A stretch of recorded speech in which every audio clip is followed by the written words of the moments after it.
with the playing of our national anthem.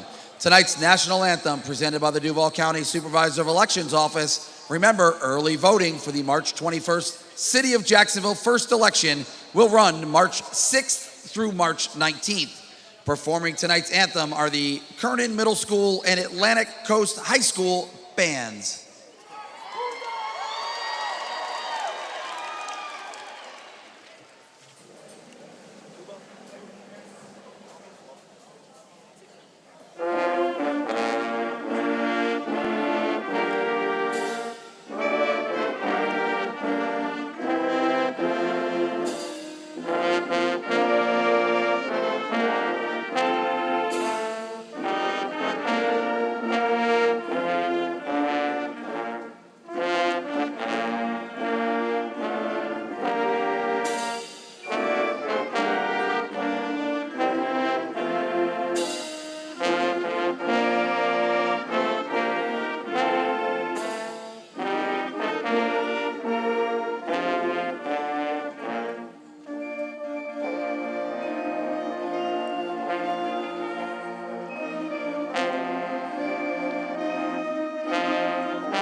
Jacksonville coming in at 34, 17, and 2.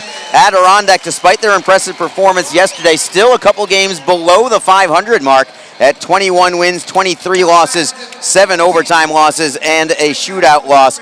Jacksonville still 3 points on top in first place in the South Division, but unfortunately now, Alex, it's not over just the Florida Everblades. It's over Florida and South Carolina and Greenville. It's a three-way tie for second place now, and they are all nipping at the heels of the Icemen. They really were, and of course, you know, we were watching this long season of all these teams so close together. They were in a big bunch. Then we started to see a little bit of separation. Now we're starting to see it again now, and not so much from a playoff, who's going to make the playoff standpoint. It's starting to shape up who's going to be first in the end, and right now there's 3 teams right there in the mix, with Greenville not too much farther behind them as well. So it's amazing. It's going to make for a good March here. But the Icemen can do themselves a lot of favors here by getting back on track here. They got the black jerseys on here tonight, the 3rd jersey. So I think they're going to be ready to go here, because it really wasn't a terrible performance last night. The Icemen just didn't finish their chances. They had plenty of them, but they've also got to be a little bit better in their defensive zone and watch out the turnovers in their own end. That was costly last night. Starting in net tonight for the Icemen is Parker Gahagan. Great win-loss record, 12-6-1 on the year. Goals against average at 2.91. His save percentage over 90% at 90.2. His last time out, it's been a little while. It's been almost 2 weeks now, but it was a stellar performance in Charleston in a win over the South Carolina Stingrays. He was really good in that game, Arlie. I mean, he gave the Icemen a chance to win. I think he made 36 saves in that contest. He was really dialed in and stopped some unbelievable chances there in that 3rd period. And that 2nd period of that game, I recall, which was dominated by South Carolina. So, again, he was very good in the last outing, and I know it's been a bit for him. He's going to want to make a good impression here today. Puck is down. Your referee tonight is Jake Jackson. In the neutral zone, the Icemen come away with the puck, but they cannot maintain control. Josephic will airmail it behind the Icemen net, and into the corner we go. Adirondack in their gray uniforms with red and black trim. Pretty good looking duds, if you don't mind me asking. And a wraparound attempt from Josephic. Got it around the pack, around Gahagan, but he put it wide of the net. Good effort there on his part as the Icemen come away with the change. Yeah, sorry, Arlie, I was going to say Josephic's been a hot hand there for Adirondack. Now 4 goals in his last 6 games, so nearly put the 5th one there on that wraparound attempt. Puck bats into the zone. Jacksonville's got it. Nazarian, a one-timer. Puts it wide of Adirondack's goaltender. That is Leaf Hertz. He is making his pro debut tonight. A left-hander for Adirondack. So no numbers to give you whatsoever, but I'm sure, Reader, you got a little bit of info on him somewhere from where he was prior to joining Adirondack, because We go back into the Thunder zone, and the Icemen tap it loose for Easton Brodzinski, rimming it around to the far side. Jacob Panetta takes it. Wrist shot towards goal. It goes wide. Comes all the way to the right point. Russell with a wrist shot. That's blocked in front by the Thunder and cleared out of the zone. Foot race for the puck. Can Grasso get there? He dives, tries to get back up. Couldn't maintain his feet. He would have had a breakaway if that pass was just about 6 inches closer to him. Icemen get it back with Lynch into the offensive end. Wrist shot deflected wide. Getting a piece of it there was Hertz. Comes back towards the blue line. Theocharidis unable to hold the zone, and the Thunders swing it through center ice and redirect behind the Icemen net. It's Theocharidis. Stick handling away from Long. Finds an open man in Brandon Yeamans. To the left, Neil Robinson will gain center ice before forehanding in. Letourneau first to the puck. Off the inboards for Stief. Long chipping it off glass to center ice. The Icemen right back into the zone, but a steal from Smith knocks it free for Adirondack. Ryan Lowen moves in on the forecheck. Got a poke check away, but the Thunder get it right back. Still looking for our first whistle. We're more than 2 minutes in. Adirondack into the zone. In the bumper, shot and a blocker save by Gahagan. Had to be alert with that one. That shot was labeled for the far post. Lowen picks it up for the Icemen. Feeding it behind the net for Brandon Fortunato. Fortunato. Good stick handle away from one man. Yeamans is onside. Oh, no, they say offside. And our first whistle comes with 17:24 to go. As we look at Adirondack and their goaltender, Leif Hertz, making his pro debut for the Adirondack Thunder. Yeah, Leif Hertz, 6 foot, 194-pound netminder, and hails out of Ontario Tech University. Played the last 3 seasons up there in Canadian College, and had a record this year of 8-9-2. But his numbers in his 3 seasons pretty good. 2.51 this year, 2.20 the year before, 2.16 goals against average, with a save percentage hanging around 92 to 93%. So statistically, his numbers been pretty good. And here come the Thunder and Gahagan, a big save on Jeff Taylor. The former Iceman tried to hurt his old team, but Gahagan with a right pad stop, and the Icemen play it to center ice. Adirondacks had 2 good looks at the net now. Taylor the most recent one as the Thunder bring it back into the zone. Fortunato first on the puck. Cross ice for Dwyer. Harris tries to beat a man wide. He's by himself, now picks up a trailer, but it's intercepted by the Thunder. It is Vidmar. What a game Sebastian Vidmar had for the Thunder yesterday. 4-point night and a +5 rating as well yesterday. And this line for Adirondack was on fire yesterday. Shane Harper, who had 4 points also yesterday. The Icemen get a steal in their own end. It's Nazarian, curls away from trouble, works it rink wide. Brown tapping it ahead for Jacob Panetta. Panetta slips by a man behind the Adirondack net. Centering feed, comes right towards goal on a deflection, and able to get a skate on it was Hertz. Very nearly banked in, unsuspecting of Hertz as Adirondack comes back. It would have been Panetta's goal as it went off an Adirondack player's skate in front. Adirondack holds the zone now. It is Harper with a centering pass. Gahagan is there. Rebounding. Gahagan again as Grasso gets the second opportunity. And the Thunder are getting some good chances. This is something that's atypical of the Icemen in about the last dozen games or so. The Icemen had given up only 21 goals in the previous 12 games going into last night. And they really weren't even giving up all that many quality chances. Last night, I feel like they did give up some more quality chances, though, Reeder, and Adirondack made them pay. Yeah, well, the Icemen gave up 5 goals last night, and as you mentioned, not typical for them here as of late because they had only allowed a total of 6 goals in the last 5 games total. So, wow. I mean, when you look at how things have been playing out here, the Icemen have been pretty good in that regard. But they're a club that gave up, some extra goals that they're not used to. But they've been very stingy. But last night was one of those anomalies here for them here as of late. Not counting the crazy 5-4 victory streak they had going, way back when. But that's okay. They were able to get W's on most of those. We'll see if it is just nothing more than a blip on the radar screen. But the Icemen are giving up some chances in this one right now. Parker Gahagan has been excellent. I think he's been the best player on the ice for either club in the early going. Still not quite 5 minutes in. Adirondack has the puck behind their own net. Yeamans finishes a check, but the Thunder get a clean exit out of their zone. It's Oderkirk rolling it into the Jacksonville end. Brendan Harris curls back for Jacksonville. Picks up some speed up the right wing side. Cuts to the near side, tries to split a double team. He does. He's into the zone, feeds it for Lowen. Shot on net, and a stick save is made by Hertz. Rebound for the Thunder. They'll play it to the red line. Jacksonville right back in. Lowen waiting for Goldowski to clear the zone. He gains the line onside, and the Thunder get it right back. Lofting it into the air. Jacksonville at their own blue line. It's Dwyer for Nazarian. Stolen by Adirondack. Trying to get a shot towards goal, unable to do so. Was Josephek. He was on his backhand side on a bouncing puck. But again, another Adirondack player in a prime position. Just couldn't finish the job as the Thunder get it back. Bouncing puck in the Adirondack zone. Jacksonville looks for the steal, unable to get it. It was loose and available, but the Icemen could not get a blade on it. Icemen get it back at center ice.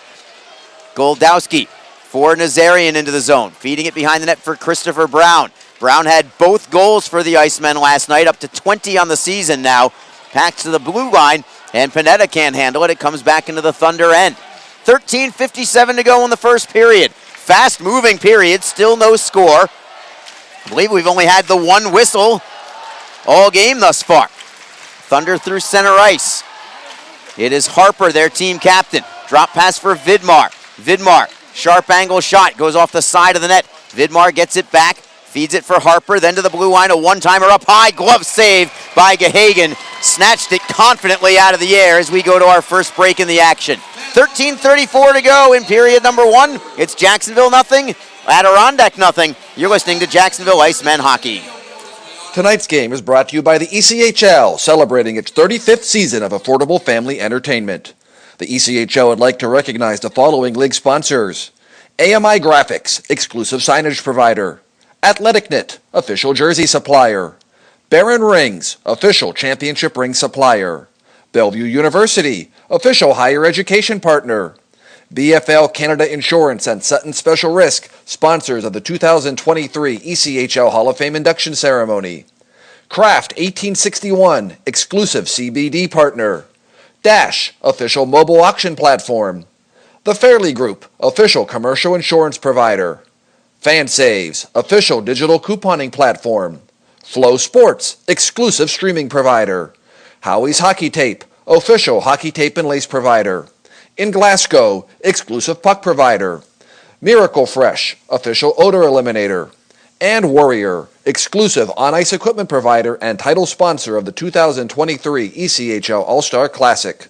Catch all of the ECHL action live in high definition by logging on to flowhockey.tv. Scoreless early in this contest. Jacksonville looking for a weekend split against the Adirondack Thunder. Harley Johnson with Alex Reed. Faceoff is in the Icemen zone. Jacksonville's got it. It's Russell whistling it off the glass to the Thunder blue line. First on it there. Orgel taps it into the zone. The Icemen get it right back out. Could be icing. Will be icing. And so we'll bring it back into the Jacksonville zone. Adirondack out shooting the Icemen 4-1 early on. I got to think that the message from Nick Luco, among other messages, maybe not the primary one, but one of them is going to be, you get a chance to shoot. Shoot the puck today. You got a guy who's making his pro debut. Make him earn it. And right now, Adirondack defensively, pretty strong. Yeah, he's only had to really stop one shot, and I think that was the one that kind of was fumbled around in his feet, just kind of a little flip there in front. That kind of stunned him, and obviously he was surprised by it. But you're right; you got to put the pressure on him. He's making his pro debut. He wants to make a good first impression. Maybe the nerves a little bit high, some nervous energy. You just got to make it his night uncomfortable, and that's what the Icemen got to continue to do. Kind of do what they do last night. They created a lot of chances last night. They didn't finish on a majority of them that they should have, but that's exactly the pressure they need to apply here and make it a little bit tough there for the netminder. I'm sure there were other messages from Nick Luco for the boys going into the game tonight. Maybe most notably, stop that top line for Adirondack of Sebastian Vidmar, Shane Harper, and Patrick Grasso. All three of them scored a goal. All three of them had multi-point games. Yeah, they were very good last night. Definitely an impact there. Talked about Harper, the veteran. He went from 43 to 47 points at the snap of a finger in one game there. He had a hand on 4 of the 5 goals not too shabby whatsoever. And, we knew he was dangerous coming in. Jacksonville had to learn it, though, a little bit the hard way, and that I'm sure they knew, but they had to really realize it firsthand, unfortunately, how good Harper is. And he is exactly that. Puck is in the Adirondack zone. Jeff Taylor controls for the Thunder. Outletting it for Oderkirk. He can't handle the pass, but a turnover. Josephic into the zone, and another glove save made by Gahagan. Routine stop there, but a turnover at the blue line creates that chance for the Thunder. Now up to 5 shots on net. That was just a turnover there. Not exactly in the zone. The pass, was like a little transition play pass there. Just got caught off there in the neutral zone. The Icemen, though, did have a pretty messy turnover in their own end, which led to a goal, a late developing 3-on-1. They're going to have to limit that. But I've been impressed here with the forward group here for Adirondack so far this weekend and their ability to get down low, below the circles in the slot area. They've been able to get some traffic and some chances there. They're trying to do the same thing right now. Couldn't get a centering pass off. It comes to the blue line instead. Chukarov, who had his first goal of the year for Adirondack last night, on a deflection off a skate in front. Solid defensive defenseman, but he got the goal last night. Jacksonville gets a turnover. Here they come. 3-on-2 in the offensive end. Hammaker for Brown. Centering pass deflects behind the net. It's chipped around the boards. Good hit there by Hammaker as the Icemen hold it in. Cockrell from the top of the right circle for Brown. Wrist shot goes wide to the short side. Pinching in is Fortunato to hold the zone. Tapping it loose, but the Thunder get it right back. And skating with it and playing into the zone is Brady Florent. Line change for the Thunder. Cockrell has possession. Again, him and Jacob Panetta, just their second game back. They returned to action yesterday after missing over a month of action. And another turnover. Adirondack has it in the offensive zone. It's Harper with a wrist shot. I believe Gahagan got a piece of it. It's redirected back to the line. Centering feed for Grasso to the blue line for Letourneau. Cross icing. Good puck movement here from the Thunder. Harper curls at the blue line. Poke check by Lynch. He'll skate with it, tries to work it out. He does get it to center ice, but he can't get the transition game going. Adirondack getting the puck right back. Down to 10:26 to go in the first period. Still 0-0. Sebastian Vidmar bumped into the glass by Connor Russell. Well done defensively by number 7 in black for the Icemen. Tied up along the near side corner. Icemen come away with the puck. It is Robinson with some space. Tries to move it ahead for Goldowski. It goes behind him, and it's going to be icing called against Jacksonville. Sort of an unforced icing there as it had an opportunity to just exit out of the zone. Instead, it's going to be a defensive zone draw. Yeah, so a face-off coming back towards the other end here to Gahagan. And again, that's been a pretty easy night so far for Hertz. Hasn't really had to do a lot, hasn't been challenged. And that's the thing, if you test him and maybe get him a little bit nervous or whatever, but the longer he goes and he's able to make a couple of saves, the more comfortable he's going to settle in. So I think it's going to be important for Jacksonville to get to him early and maybe try to get him a little on edge there a little bit. But, again, we highlighted his numbers pretty good. We'll see if that translates here as we get another shot in on Gahagan right off the draw early. Quality stop. Just squeezed the arm to his midsection. Adirondack was trying to go 7-hole, if you're not familiar with the term. It's in underneath the arm and inside the body. Yeah. But Gahagan squeezing that arm just tight enough to hang on to it and get another draw to his left. That's 7 shots on net now for the Thunder, only 1 for Jacksonville. Thunder win the draw. Taylor at the blue line. Looking for Oderkirk, poked away by Jacksonville. Here comes Brandon Yeamans. He'll chip and chase. Taylor's going to be first to the puck in the near side corner. Yeamans taking the body. Gets poked to the opposite wing. Sliding towards the blue line. Ryan Lowen covering for his defensive partner. Holds it in. Finds Yeamans behind the net. Yeamans looking for a man to pass to. Got it into the slot. Harris couldn't get a stick on it. And the Thunder come back with a 2-on-2 in transition. Over the blue line is Smith. That will be called offside against Adirondack. And we will take another break in the action. 9:33 to go in the first. It's still 0-0. You're listening to Jacksonville Iceman Hockey. The Community First Igloo is a newly renovated ice facility located just off the Emerson Road exit on I-95 in Jacksonville. The facility is the official practice facility of the Jacksonville Icemen and features 2 sheets of ice and offers something for everyone, including public skating, figure skating, as well as youth and adult hockey leagues. There is also Learn to Skate and Learn to Play hockey programs In addition, you can relax and cool off at the Icemen Restaurant and Bar, purchase gear and equipment at the Pro Shop, and for you gamers, there's a state-of-the-art esports gaming arena. For more information, visit communityfirstigloo.com or call 904-399-3223. So come feel the freeze to the Community First Igloo.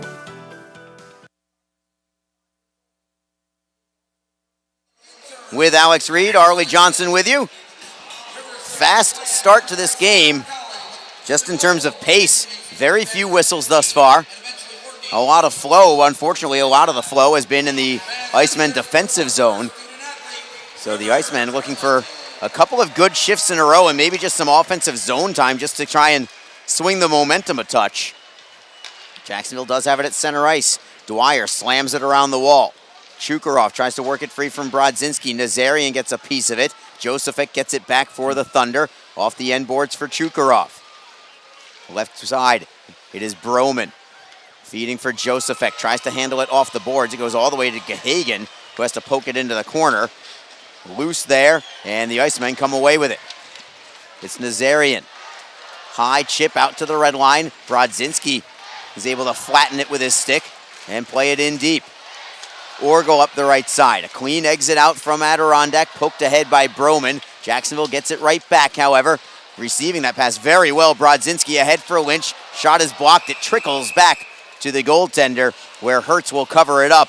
Lynch had the right idea, but it was well defended by Adirondack. I'm actually just as impressed by Adirondack defensively as I was offensively. I know the Icemen had their chances yesterday, but there wasn't a whole lot of sustained pressure throughout that night, and I don't think that's so much Jacksonville not doing their job as much as I thought it was. I was just impressed by the Thunder. Yeah, the Icemen had a lot of opportunities last night, but a lot of it was on the rush, and it was just then the play would go back the other way. So that sustained pressure, we didn't see a lot of that last night. You're right. I think some credit needs to be put towards the Adirondack club. But this is a team right now that's playing really well. They're fifth place in their division, but they're 9-4-2 in their last 15 games. So they're a club that's kind of surging right now.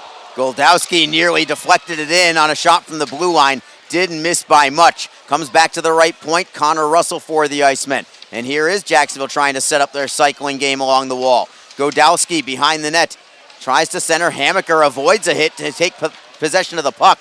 At the blue line we go. Russell, right point. Rister in a screen. Save is made by Hertz. Another centering pass swept free by the Thunder, and they will play out of the zone. It's Grasso for Harper. Harper plays it in on Gahagan. He'll glove it in the air and take the draw with Harper and Grasso both bearing down on it. 7:53 remaining in the first period. Faceoff will be to the right side of Gahagan. Line change for both clubs. Unaccustomed to seeing Jacksonville have so few shots at this stage of a game. Usually come out at least with a little more offense, but still a 0-0 game. Anybody's opportunity to get it. Also, one thing to keep in mind here, not so much right now, but as this game moves along, Reader, this is the third game in 3 nights for Adirondack, too. And they may get a little leg weary by the time that the third period moves along tonight. Yeah, that's something to keep an eye on. At Jacksonville, they've been at home. They haven't had to do any traveling. They had a long week. They just played last night and tonight. That's it. But you're right. It's a very good point, Arlie. This is a team, Adirondack, had to travel all the way down from New York, and they had to play at Orlando on Thursday. And then now here they're playing their third game in 3 days here, and this concluding here tonight. So that could be something to watch out for Jacksonville, maybe to try to take advantage of as this game lingers on. Puck goes out of play into the Icemen bench, I believe. Right by equipment manager Matt Conti. Of course, head coach Nick Luco, assistant coach Brandon Mashinter, athletic trainer Cody Marian, and in back of house, we'll say, Patrick Murphy, strength and conditioning coach, along with Jake Wheeler, your video coach. Just in case you're following along on your roster sheet tonight. I know Jake is. I know Wheels is. Wheels is definitely engaged here in the broadcast and doing the video work for the team, which is such a vital part. Video is such a big thing about with all these teams. They use the video to watch game film for their PK and their power play to scout their opponents. And, Wheels plays a big part in getting that ready for the coaches. No doubt about it. Puck is in the Jacksonville zone. Adirondack pressures. It is Chukarov poking it behind the net for Oderkirk. Oderkirk spins away from a man, tries to bring it back in front. Adirondack is not afraid to go to the net either, but it was well defended by the Icemen. And here comes Nazarian all by his lonesome, 1-on-3, and it's poked loose by Chukarov. And Chukarov has it behind his own net. Big 6'4" defenseman. To the right side for Broman, loses the handle at center ice. Jacksonville's into the zone, they're onside. Hammaker got to the forehand, save is made. Good move there by Hammaker just to get that shot away. But a stick save was made by Hertz, and the Thunder will skate out to center ice and curl back into their own end, looking to complete a change. 6:26 to go in the first period, still 0-0. Letourneau looks to go rink wide. Onto the tape of Harper, who lost the handle. The Icemen get it back over the blue line. They are onside. Puck bounces over the glass and out of play. The Icemen were trying to work a 3-on-2, but it just didn't quite develop as quickly as they would have liked. Yeah, it looked promising there, but then Turner getting a stick in there just enough to deflect that one up and over the glass. It's too bad because they had Harris on the left wing side, and he had some good speed. If he catches that puck, Turner doesn't get that little stick check in there. Harris had the momentum to go right behind him and maybe go in on a chance there on his own. So it was that close, but that's the way it goes sometimes. And if you're a big rangy defenseman or whatever, not that Letourneau's big, but if you don't have the speed, you're going to get beat. You can still make good plays there with the stick, and he did. Adirondack tries to chip it up the wall. The Icemen hold it in. Bouncing puck belongs to the Thunder this time. It's Letourneau. Cross ice for Steve. Lynch with some passive forecheck as the Thunder work it through the neutral zone and poke it behind the Jacksonville net. Cockrell swings it around the left side for Lowen. Lowen immediately double teamed there. Comes free back for Cockrell for the Iceman behind his own net. Right side it is Lynch. Cross ice look. Lowen handles the pass well. To the right for Harris. He'll backhand into the zone. And the Iceman will get another line change. Steve in control for Adirondack. Lowen stays on the ice. Aaron Nazarian just onto the ice along with Brown. As the puck is loose at center, Theocharidis steps up, tries to get it to the line. He gets it back at center ice. Dwyer, good pass to Brown over the blue line onside of the Icemen. Lowen for Theocharidis. Top of the circle. Wrist shot goes over the crossbar. Comes all the way to the blue line. Dwyer's shot is deflected. Look out, foot race for the puck. Theocharidis hustling for it. And he's at least able to keep Smith away from a possible breakaway, but Adirondack still has the puck in the offensive zone. It's Taylor at the blue line. Wrist shot deflected wide, and a penalty coming on Jacksonville. There's your touch. It's going to be Tim Theocharidis going to the box. Tripping called against him, and a power play for the Thunder when we come back. It is still 0-0 between the Icemen and Adirondack Thunder. You're listening to Jacksonville Icemen Hockey. Don't forget, this game is being streamed live around the world today. Go to flowhockey.tv to catch all of the Iceman action and archived footage of the event. Flow Hockey is the live streaming home for the Icemen. Get the Flow Sports iOS and Android apps to watch the event live and on the go. Upgrade to a pro subscription and you can gain access to premium content on all Flow Sports sites. This includes more than 1,000 live events, original documentaries, exclusive training and technique videos, and much more. Follow Flow Hockey on Twitter, Facebook, Instagram, and YouTube to get the latest news and updates from the Icemen and other upcoming Flow Hockey events. Flowhockey.tv, the new streaming home of the Jacksonville Icemen and the ECHL. First power play of the night for the Thunder. They are 11th in the league at 21.4%. Their specialty team's pretty good. Their penalty kill is much better than that. Jacksonville's penalty kill is much improved right now. They're up to 15th in the league at 79.6%. There were not many power plays for either club yesterday as the Icemen get an opportunity shorthanded. Panetta with a 2-on-2 with Lynch. Panetta going wide on a man, can't get the cut towards goal. He tried to go from the outside in, trying to put that puck underneath the defenseman's stick. Couldn't do it, but the Icemen are going to kill a little more time, bringing it back into the Adirondack zone. Good start to this penalty kill. Yeah, I like the playing there by the Icemen. Panetta tried to go for a chance in front, but instead he got the puck deep, and then a good race for the puck to send it the other way, stall some more time, the old keep-away game, and a good clear by Connor Russell. Jacksonville back in their own zone. Panetta in a double team, tries to knock it free, but it's Vidmar instead. To the blue line for Broman. Cross ice it is Steve.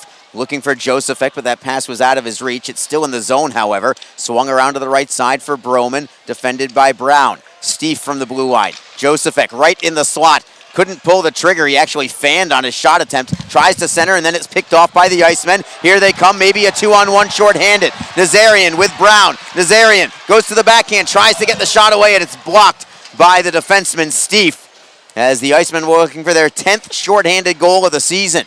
44 seconds to go on the power play. Jacksonville changes up their penalty kill.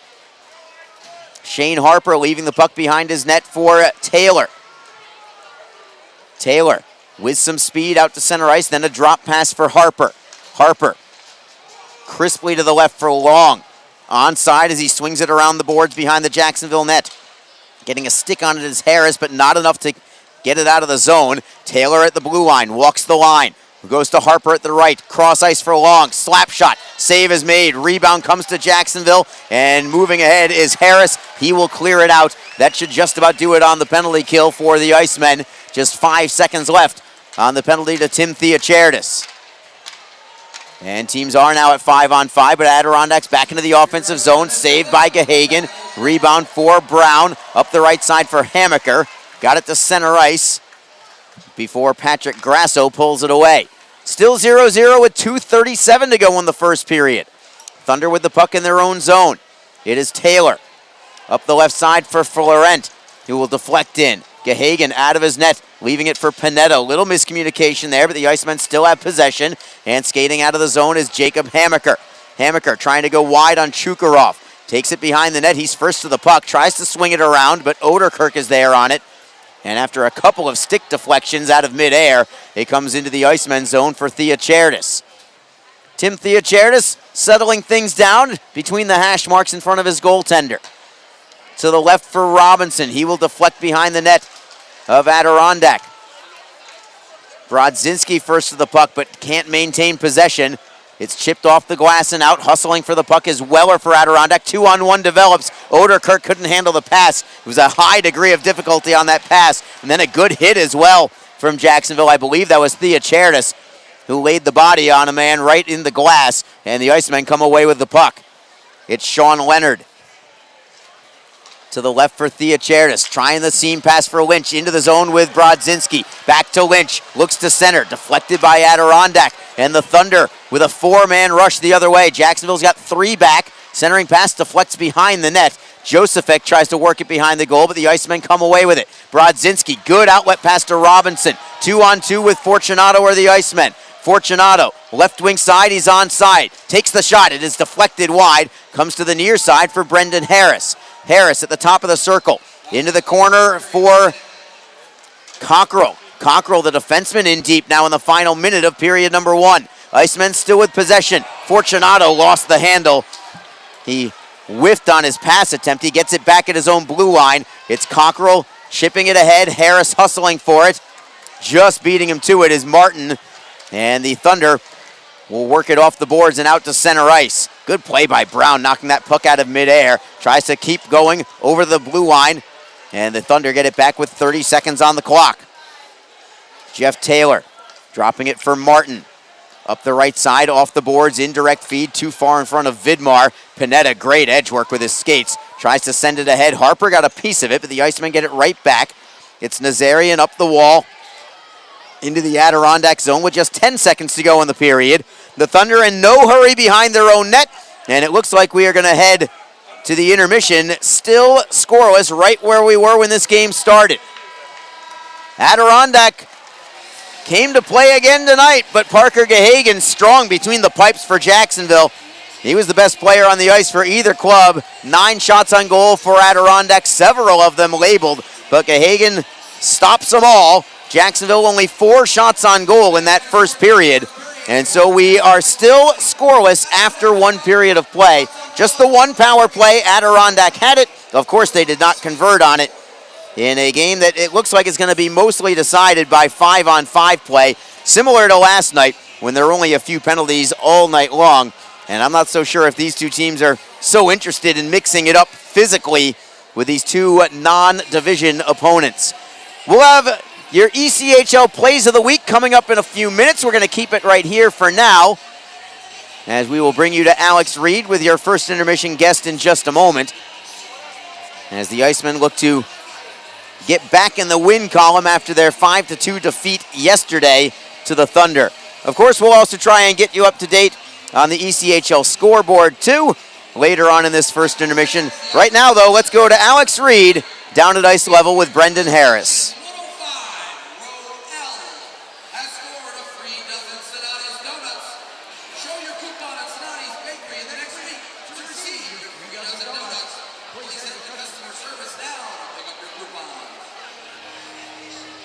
And now, fans, let's join Alex Reed for our first period intermission report, presented by All Pro Heating and Air. All right, fans, I'm here with Iceman forward Brendan Harris. And Brendan, you look at this period here. They kind of got some shots on you guys early on here in the period. I know you've had some rushes there that defensively they've been able to break up some of those. Your thoughts on the first period? Yeah, just simplify the game a little bit, get more shots on net, and create more rebounds for this goalie.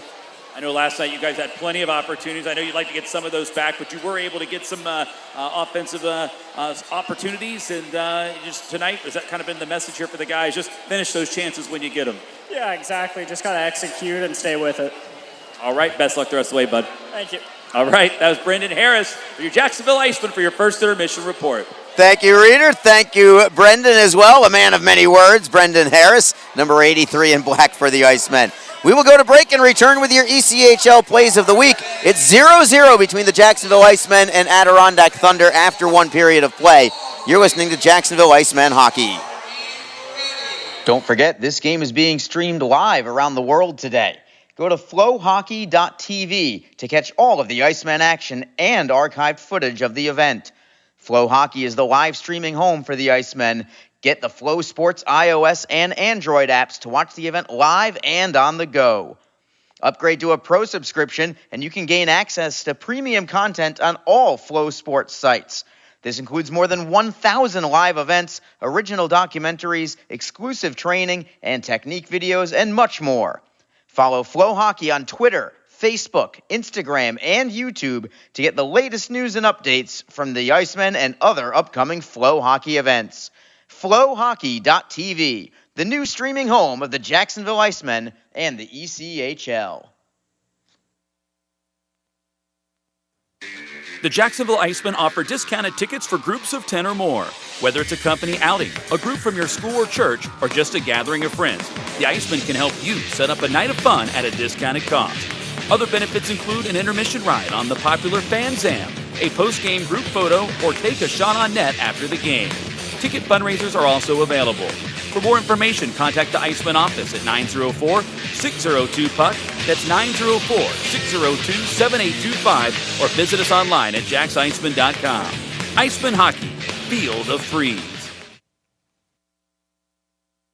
Get into the game at Best Bet. Come experience the best in card games, hospitality, and fun at Best Bet Jacksonville, Orange Park, and St. Augustine. You don't have to be a poker pro to have an exciting time. Featuring card games of all limits and easy-to-learn games like Ultimate Texas Hold'em, 3-card poker, and Pai Gow. Wager on exciting simulcast races and enjoy delicious food and drinks. Our card rooms are open Monday through Friday from 10 a.m. to 4 a.m. and 24 hours on Saturday and Sunday. Details at bestbetjacks.com.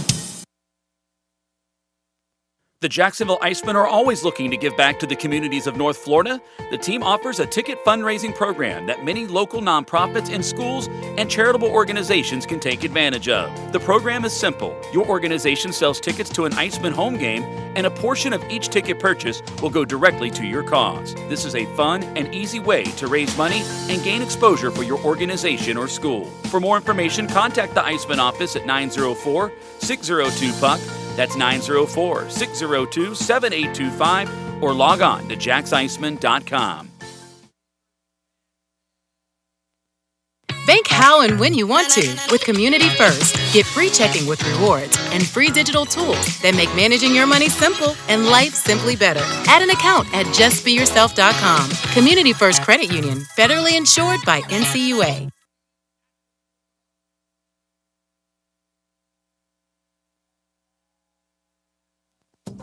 Hello, hockey fans. Welcome to another edition of the ECHL Plays of the Week. I'm Mike Kelly of the Florida Everblades. We begin this week in the North Division, where the Norfolk Admirals pulled off one of the most incredible comebacks in recent memory. On Sunday, they trailed the Wheeling Nailers by a score of 5-2 with 10 minutes to go in the third period. After Norfolk head coach Jeff Carr called a timeout, the Admirals went to work. Todd Burgess and Brian Bowen scored goals to make it a 5-4 game.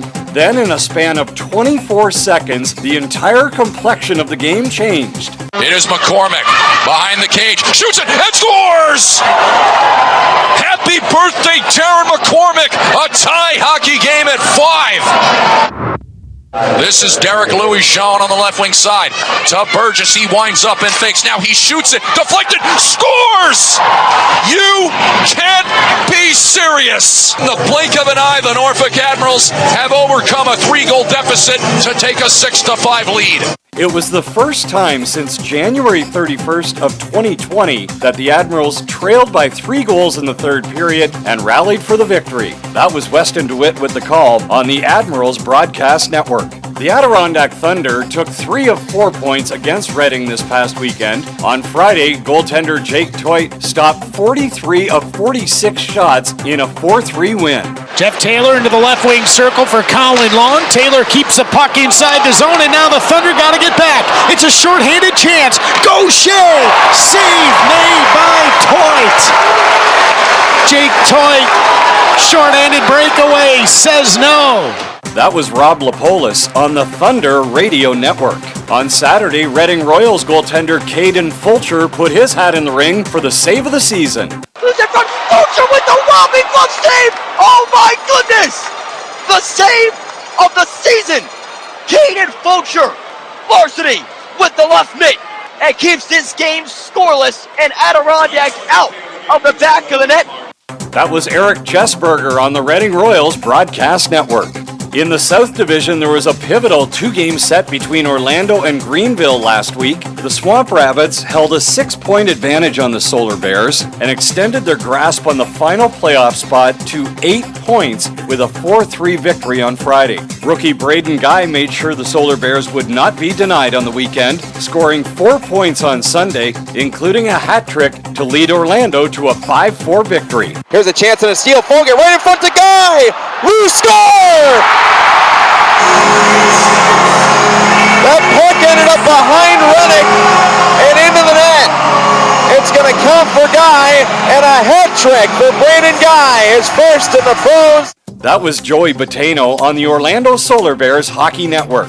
Guy became the first Solar Bears rookie to score a hat trick since Corey Kulk during the 18-19 season. In the Central Division, it was a night to remember this past Saturday for Cincinnati Cyclones captain Justin Vive. The 12-year pro has experienced the ECHL, American Hockey League, and a Kelly Cup championship, but never before had he reached the individual success that came when the Cyclones visited Indy looking to end the month of February on a high note. Cincinnati maneuvers in, and wait a minute, Vive gets in front of everybody, and a backhander sent wide of the target. Justin Vive nearly with a 4-goal game. He's the second player for a hat trick this season, and it is 4 goals. Justin Vive gets another one. He is able to slam it through Gray, 6-0, and Vive has 4. What a performance from the captain. Vive's first career 4-goal game guided the Cyclones to a 7-1 win over Indy, ending February in a tie for first in the Central Division. Vive finished the game with 4 goals and 2 assists, registering the first 6-point game for the Cyclones since Matt Noga did it in December of 2002. That was Andrew Mossbrooks with the call on the Cyclones Broadcast Network. The Iowa Heartlanders have shown a knack for late-game goals, helping the team stay relevant and earn points. Down by 2 in the third on Saturday, Iowa scored twice to tie, including this late game strike. Drifting, feeding. 42 left. Orzek holding at the wall. Faking again, sending it for a one-timer. He scores!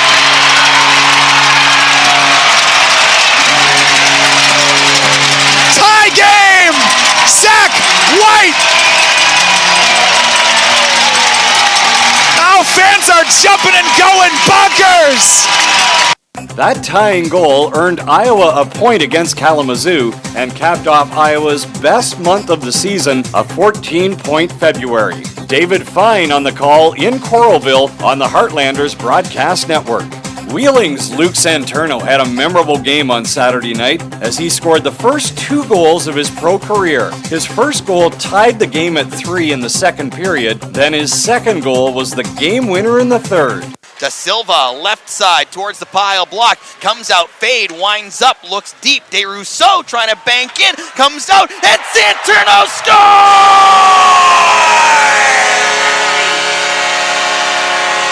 Luke Santurno, his first professional goal as he flicks in the rebound from the slot to make it a 3-3 tie. DJ Avasala with the call on the Wheeling Nailers Broadcast Network. In the Mountain Division, the Rapid City Rush had a 4-2 lead over the Oilers in the waning seconds of the second period. Logan Nelson hit Max Cota streaking into the attacking zone for a last-second shot. Set it up the left wing, puck into the neutral zone. They've sprung Cota with 2 seconds. Cota shoots and scores! A buzzer beater for Max Cota. Top shelf. Bar down. Only a 1/10 of a second is showing on the clock right now. That one definitely beat the horn, and Rapid City leads it by 3. Cota's goal beat the Horn by less than a second and helped the Rush to a 7-3 win over the Oilers. Rapid City went on to take 2 of the 3 games in Tulsa. That was Brian Gardner on the Rush Hockey Network. Fans, now it's time to sit back and enjoy all the ECHL madness in the month of March as the playoff races heat up. From the Sunshine State, I'm Mike Kelly of the Florida Everblades. Thanks for joining us on another edition of the ECHL Plays of the Week.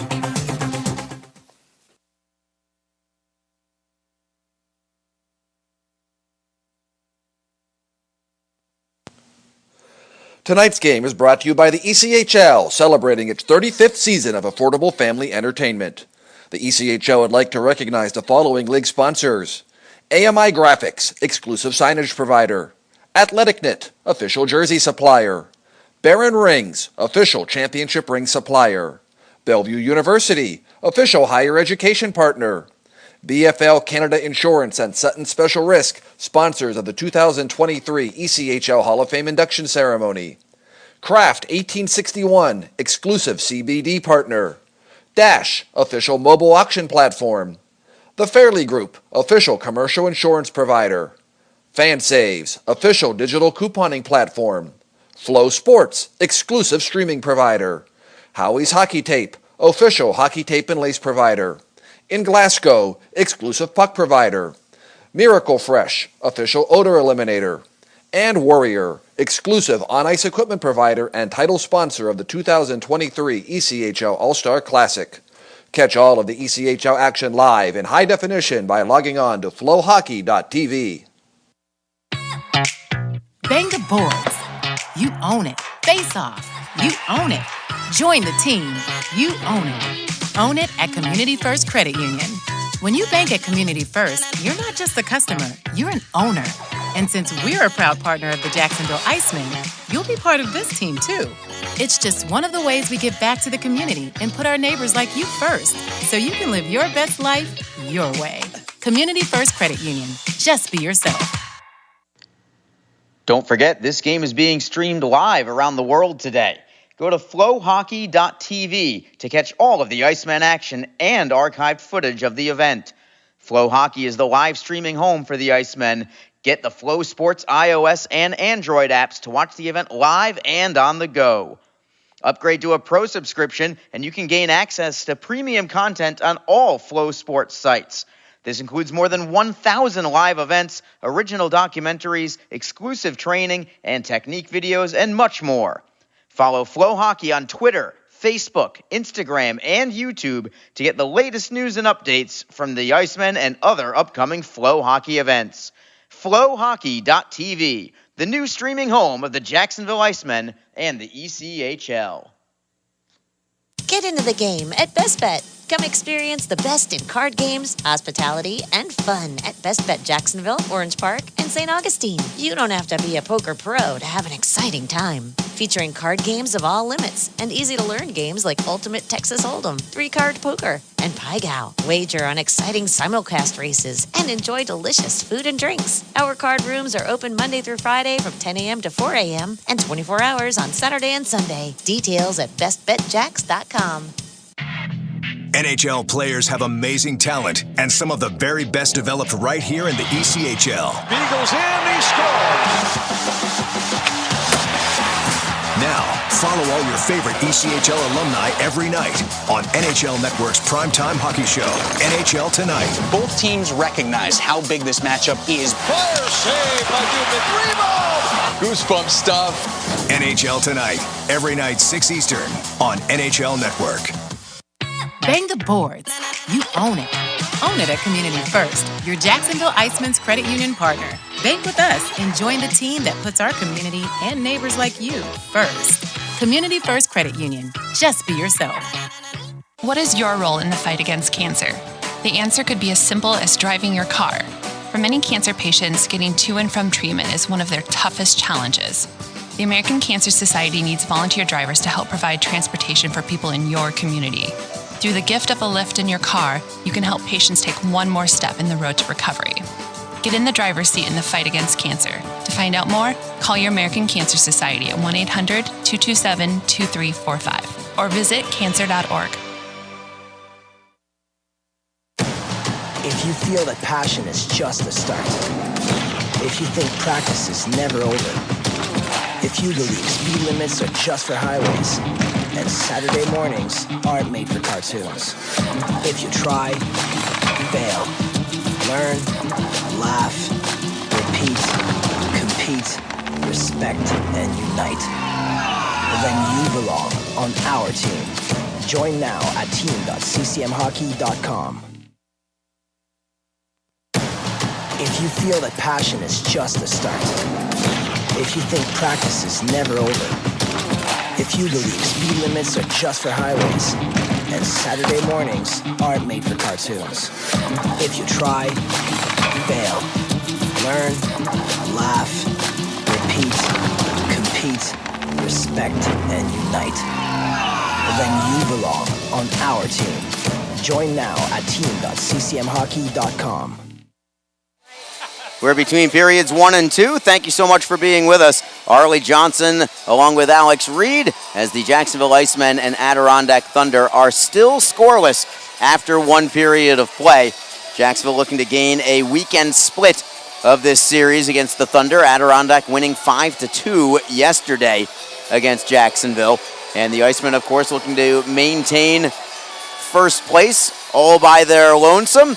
If they win today, they will guarantee staying in first place throughout the remainder of the weekend. If they don't, it opens up the possibility for either Florida or South Carolina to catch them if either of them win today and tomorrow. We're actually having some internet issues right now, so I'm having a hard time getting to the scoreboard at the moment.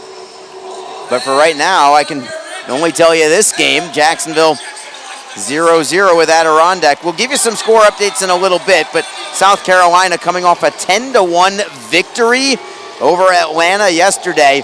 They are hosting the Gladiators yet again.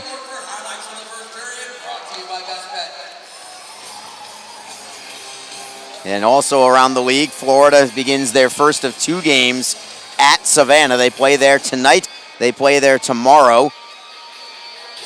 South Carolina, after their home game today against Atlanta, they stay at home tomorrow, but a different opponent. They host the Orlando Solar Bears tomorrow. Orlando did the South Division a big favor last night, defeating the Florida Everblades at home.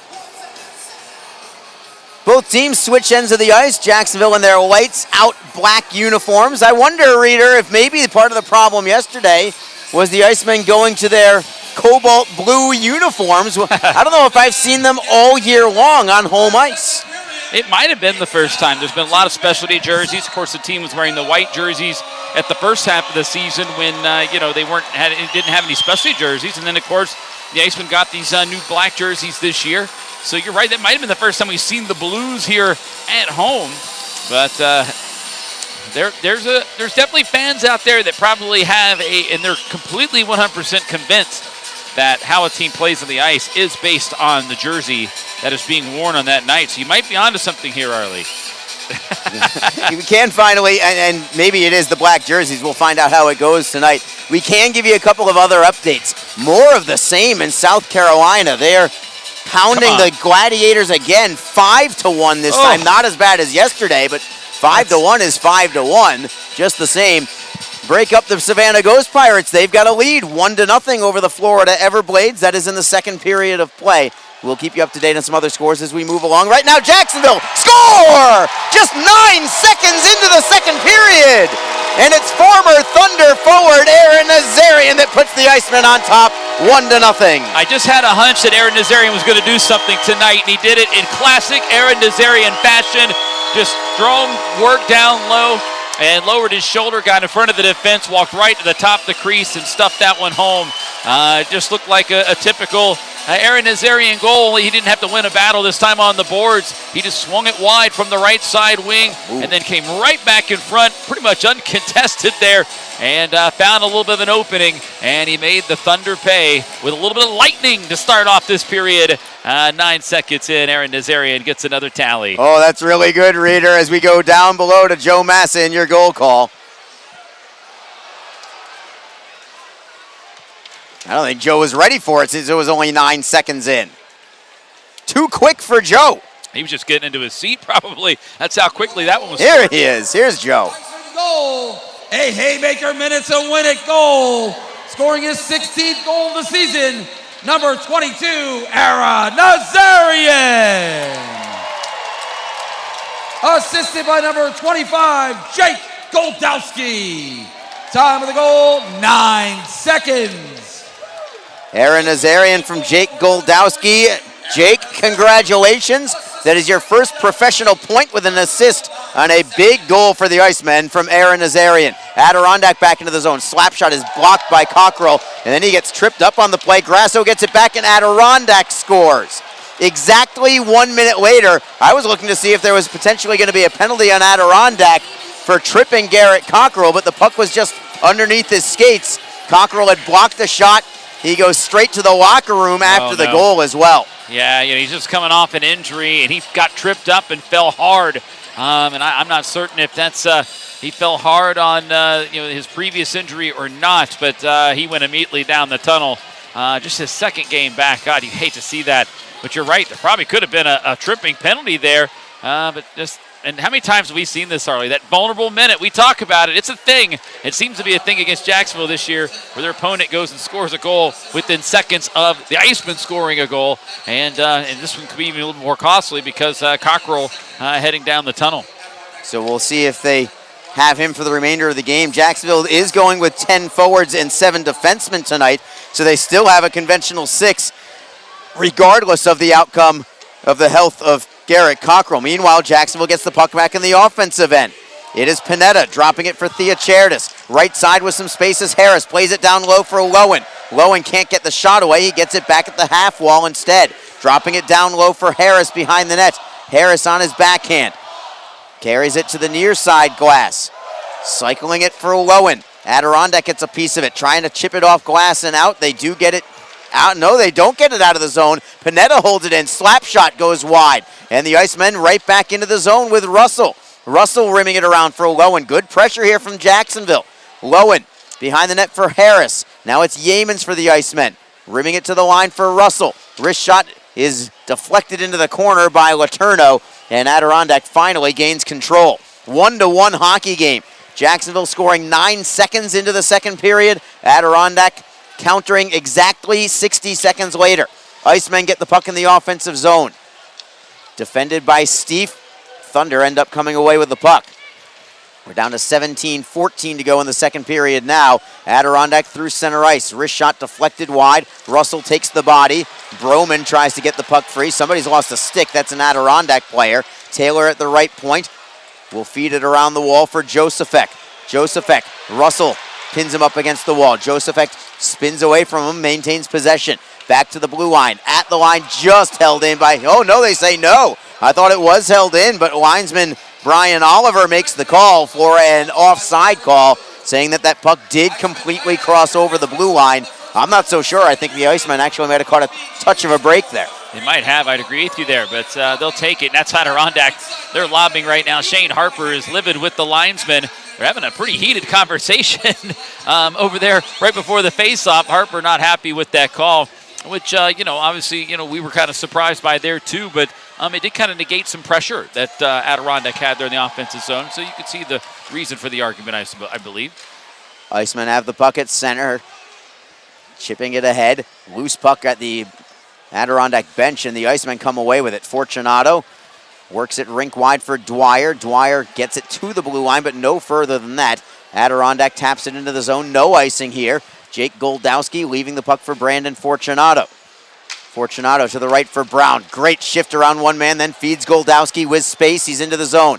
Back for Brown, left wing corner. Feeds it to the line. Dwyer, wrist shot in the screen, and a save is made by Hertz with the glove. Again, he's got his glove on the right hand. We've seen more left-handers this year than I think ever before, Reader. Yeah. We've even seen a couple of goaltending left-handed tandems this year, for that matter. Yeah, and like I said, it was a good catch there. As soon as he came out, you were all over it, but left-handed goaltender, you don't see. It's not something you see very often, but something you have to take notice of as well. If you're a shooter, you're used to maybe the glove or whatever being on one side, and in this case, it's on the other. So if you want to beat a goaltender glove side, you better be ready and maybe at least know ahead of time that that's where it is. So it's just something to keep an eye out on. But it is something you don't see very often, but we have seen it, Arlie. You're absolutely right. And maybe this is a new era of goaltending here. Lefties are being pushed through. Yes, they are. As the Thunder get the puck in their own zone, playing it safely to neutral ice, and Adirondack gets it back on an errant pass from Jacksonville. It's Letourneau. D to D for Steve. Letourneau gets it back through the neutral zone for Florent. Florent will play it behind the net of Parker Gahagan. Icemen are first to the puck. Good shift from Theocharidis to create some space. Tim Theocharidis just standing behind his net right now. Adirondack peels off. And Theocharidis will feed it to the right for Brandon Yeamans. Trying to pick up some speed through center ice. Works it for Harris. Yeamans gets it back into the zone. Off the end boards, it is Ryan Lowen. Lowen, top of the circle for Leonard. Leonard for Harris. Couldn't handle the pass. It goes behind the net. Oderkirk works it free for Josephek. And the Thunder skate through center ice with a four-man rush. Everybody back for Jacksonville, though. Oderkirk ridden off the puck by Leonard. Strong body check there as the Icemen look to play it out of the zone, but the Thunder hold it in. It's Josephek, right wing corner, defended by Leonard. Getting the steal for Jacksonville is Easton Brodzinski. Brodzinski, right wing side, looks to go wide on Taylor. Shot on net from a sharp angle. Save is made by Hertz. Didn't handle it perfectly cleanly. When you talk to Brendan Harris, what words he said, which was not many. He's a man of very few words, but one of the things he did say was that you want to try and get some shots on goal for rebounds specifically, and I think that was a case in point why that shot was taken there. Yeah, just take the shot, especially from the outside. Again, you've got a new goaltender here just trying to get acclimated to the pro game. If he leaves a rebound, again, that second chance opportunity very well could be there. So, again, I think that was a very good point by him. And don't let him fool you. He may not have a lot of words when it comes to interviews, but I will assure you he's got plenty of them in his life in the locker room and outside the rink. Is he maybe the most verbal of Icemen players, Reader? he's up there, and he puts the spotlight on himself sometimes. But yeah, it's so funny. He tells me, I'm not very good at these interviews, and he does just fine, but he keeps them short. But I will assure you, he's not that quiet in the room. No, not by a long shot. He's great. Everybody loves the guy. As the Icemen get a slap shot away, save is made. There's that rebound right in the slot, but Adirondack came away with it. But that's more like it. Jacob Panetta got that one-timer away from the blue line. Puck trickles back into the Icemen zone all the way to Gahagan. He will put a glove on it and take a draw. Shots on goal. Adirondack with 10, Jacksonville with 9. Remember, it was 9-4 after 1, so a good push here from the Icemen in this second period. Adirondack, in fact, only has 1 shot on goal. Unfortunately, it is the goal for the Thunder. That's it. Right after the Icemen, 9 seconds in, started things off, that's exactly how you want to start a period, right? Very quick goal, but Adirondack countered immediately. And their transition game's been pretty good here the last 2 nights. We just saw it there, quick after the rebound chance for Jacksonville. They got back quickly, just got a chance in on Gahagan, who's also been very good here tonight as well. So, but Jacksonville's just got to get back to their game, get some rushes going. It's Brown into the zone, looking for Harris. Comes right back to Brown. Forehand is blocked in front. Grasso had good positioning. They're trying for the stretch pass for Harper, but Jacob Panetta was there to read it. Thunder are into the zone, but the Icemen get it right back. Good work by Brown. 3-on-2 develops for Jacksonville. Brown dropping it for Nazarian. He couldn't handle it, and Adirondack gets a clean out to center ice, and then a crazy line change, and Adirondack ends up with a 3-on-2, and a great save by Gahagan on the deflection, and now we've got some sticks up high after the whistle. Leonard and Grasso in a tussle just behind the net of Parker Gahagan. And while they figure out what's going on with that, let's keep the focal point on that save from Gahagan, because that was a vital one to keep the Icemen deadlocked. I think the Icemen were a little slow on their change because of the situation. I think they thought they were going to get caught with too many men on the ice, and there was a little confusion, just enough, and I think just that little delay allowed the Adirondack Thunder to kind of get that odd man rush and get some players off on their own. I think the Icemen kind of were worried that they might be called for too many men, so they were trying to compensate for it, and there's just a little bit of miscommunication there, and it led to that rush, and of course, forcing Gahagan to make a big-time stop to keep it a tie game. We will take a break and return in a moment. We'll see if we have any penalties from this or not. It's a 1-1 hockey game with 13:32 to go in the second period. You're listening to Jacksonville Icemen Hockey. The Community First Igloo is a newly renovated ice facility located just off the Emerson Road exit on I-95 in Jacksonville.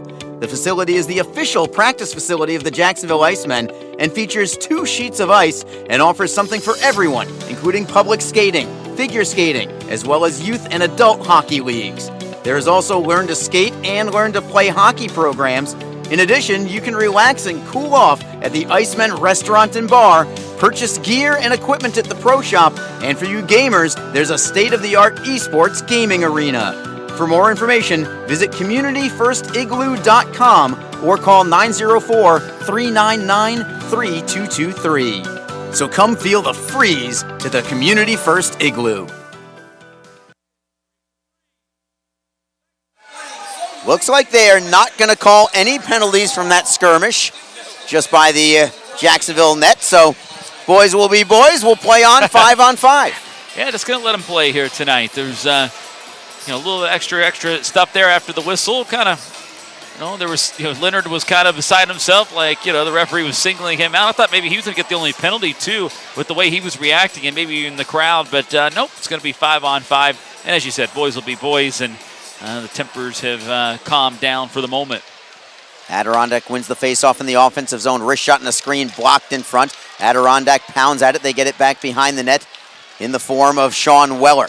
To the blue line. Wrist shot whistles well wide from Steve. Goldowski chips it to the line. Not out. Held in by Dennis. He'll backhand it behind the Jacksonville net. Icemen are first to the puck there. Leonard swings it around to the near side for Lowen. Lowen curls away from trouble. Back into the corner, and the Icemen finally clear it to center ice. It is Lynch. Good feed to Leonard, who will start the rush. Over the blue line, it's Goldowski. Beats a man behind the Adirondack net, but couldn't move it towards goal. He couldn't continue the net drive.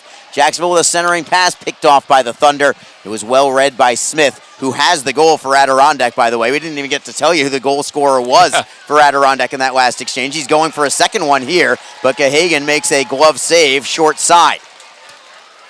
12:43 to go in the second period. Still a 1-1 hockey game. A good one here, and good to see Jacksonville performing much better in this second period than in the first period.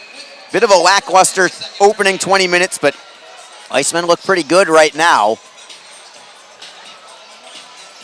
Draw will be to the left of Parker Gahagan. And the Thunder control it. Florent tried to bank it off the mask of Gahagan. Very alert play by Gahagan to actually go back into his own net, and now sticks her up high again. So these last minute or two is the first time we've seen any kind of physical play really with either of these two clubs. But I'm going back to that play by Gahagan, how he was able to have the presence of mind to backtrack inside his own goal to make sure that that puck couldn't be redirected off of his mask. I don't know how, no pun intended here, but you got to be awful heady to make that play. No, absolutely. It's a great play. Good heads-up opportunity, and just, again, the positioning. It's just like a sixth sense, you know, these guys get sometimes. It's all awareness. It's all about focus, and, you know, I know he's a very focused guy on game days, and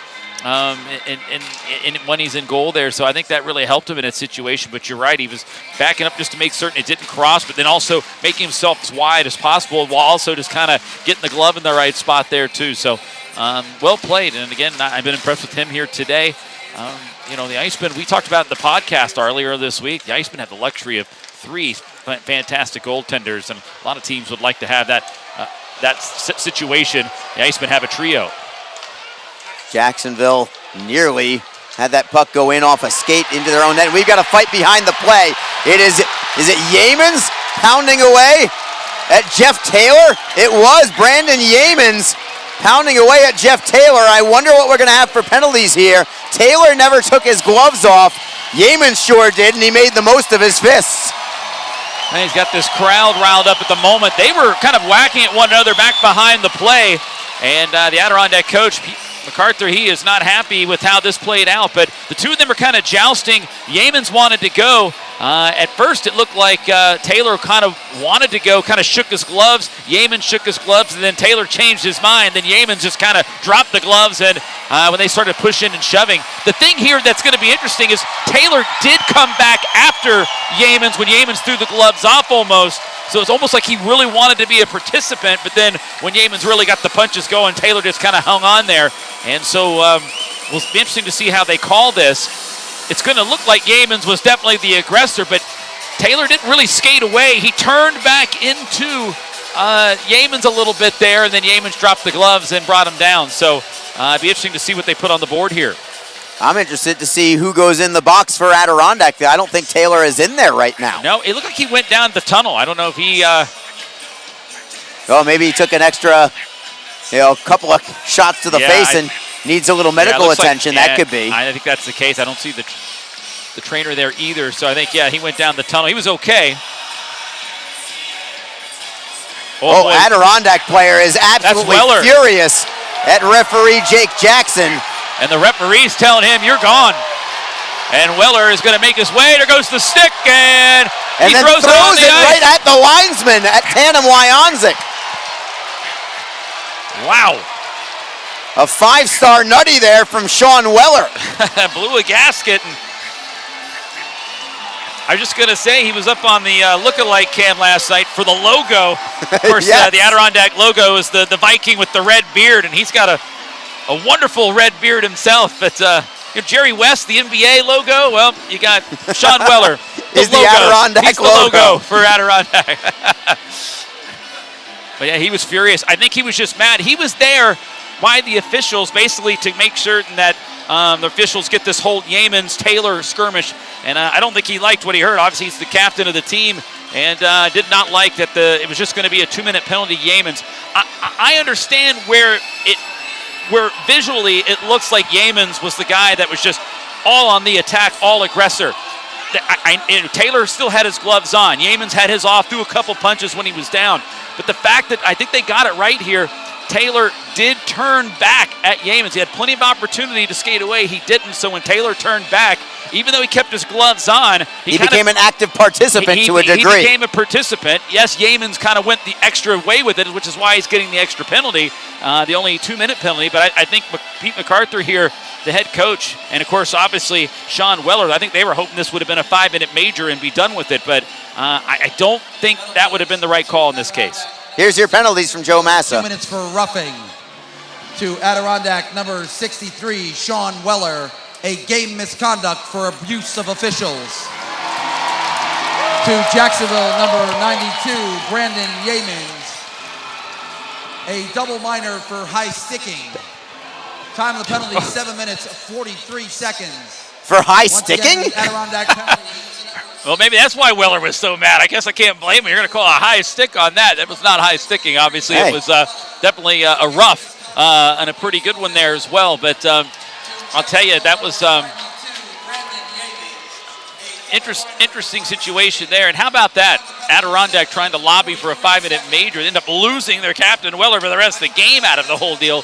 And that was the only misconduct that was thrown out here. But a game for Weller when they were really trying to make certain that it was Yeamans who got it. But I think they got this one right, Arlie. I really do. I know it looked a lot worse on Yeamans' front, but Taylor did turn back to get engaged with Yeamans when they were jousting a little bit. He could have separated then. He went back at Yeamans, and then Yeamans, of course, threw the gloves off, and the whole skirmish kind of happened there. But it is going to be a power play for the Thunder for 2 minutes. Yeah, net result is they do still have the man advantage. And for Brandon Yeamans, and I need to give credit to the head of off-ice officials, Jay Eilers, who before this game and this incident nicknamed Brandon Yeamans Dub, as in double minor, because he's lobbied for fighting majors here in Jacksonville, not once but twice. Once as a member of the Icemen, also once as a member of the Florida Everblades, as the Icemen skate out shorthanded 2-on-2. It's Nazarian for Brown. Brown tries to beat a man behind the net.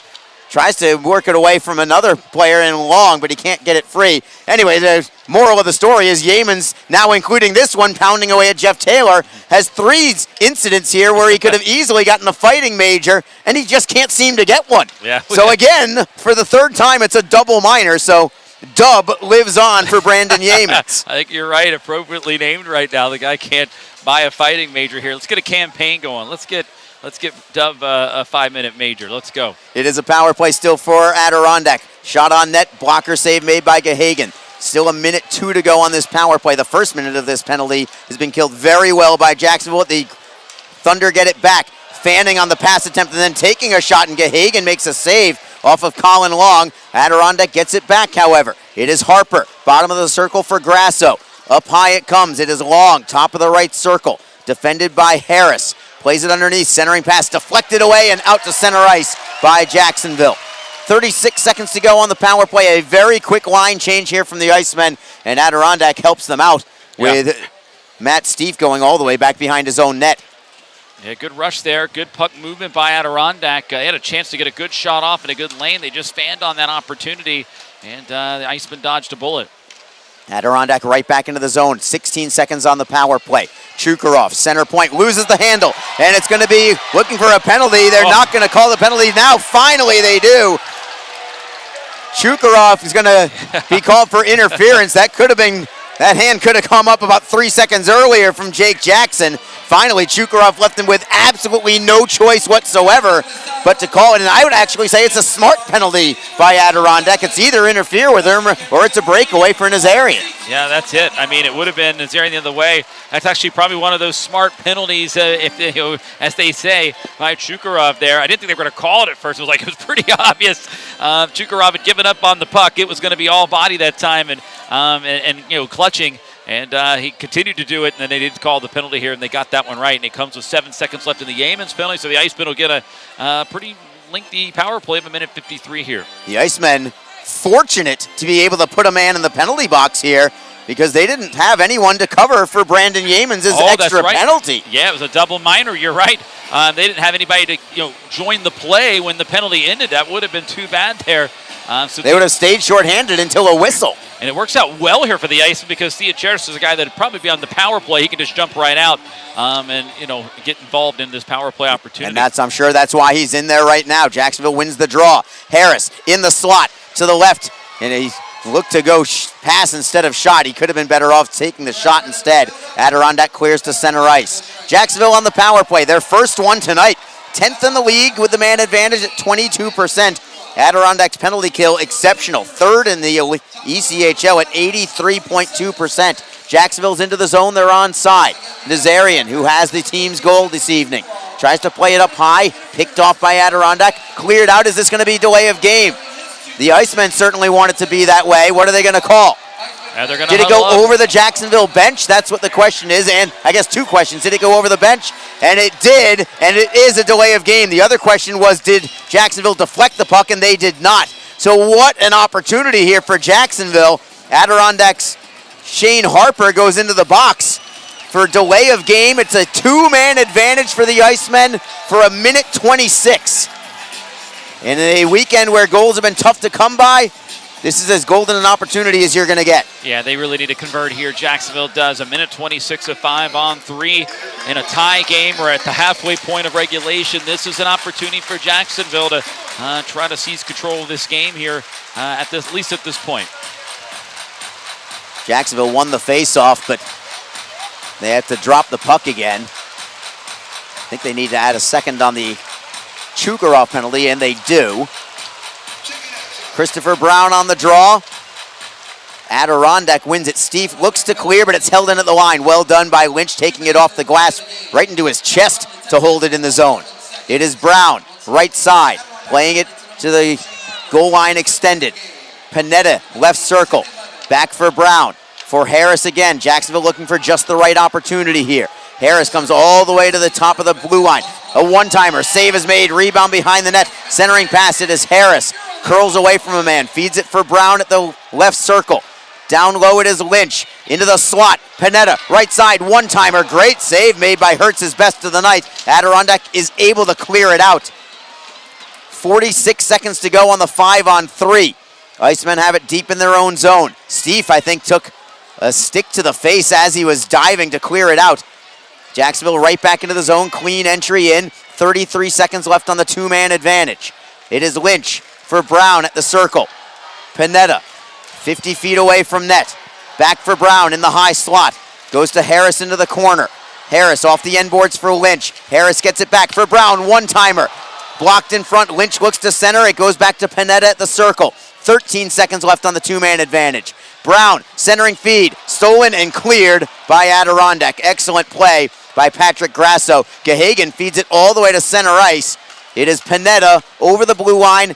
Adirondack gets one player back. Jacksonville still in the zone. Right side, it is Harris into the slot. Gets a shot away. What a save by the newcomer, Leaf Hertz. Glove save in his pro debut. Best of the night for him by far, as Jacksonville stays tied 1-1. I'll tell you what, Arlie, it was very quiet last night. These two teams now starting to get a little nastiness, a little edge to it. Wasn't really expecting this tonight, but these two teams are getting a little tired of one another, and they're not going to see each other very often. A lot of yapping between the benches. That's been going on here all period long. A lot of extracurriculars, a lot of punching. So we've little shots after the whistle. We're seeing a little bit of some disgust here between the two teams starting to develop. And that's all right. That's completely okay. A little passion, a little fire for both clubs. I'm sure the crowd absolutely loves it. Another spectacular crowd, by the way. Yeah. Nothing new here, as Adirondack wins the draw and plays it behind the Icemen net. But this opportunity is just 16 seconds away from dissipating for Jacksonville. It is Ryan Lowen, has it poke checked away. Look out, Adirondack. Lowen with the recovery, though, on a poke check on Vidmar, and Jacksonville's into the zone, trying to split the defenses.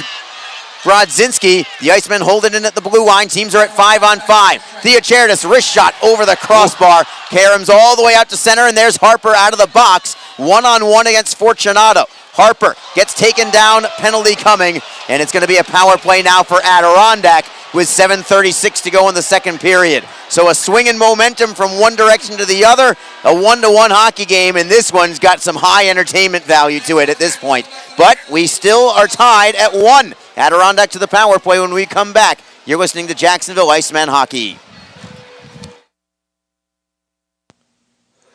Tonight's game is brought to you by the ECHL, celebrating its 35th season of affordable family entertainment.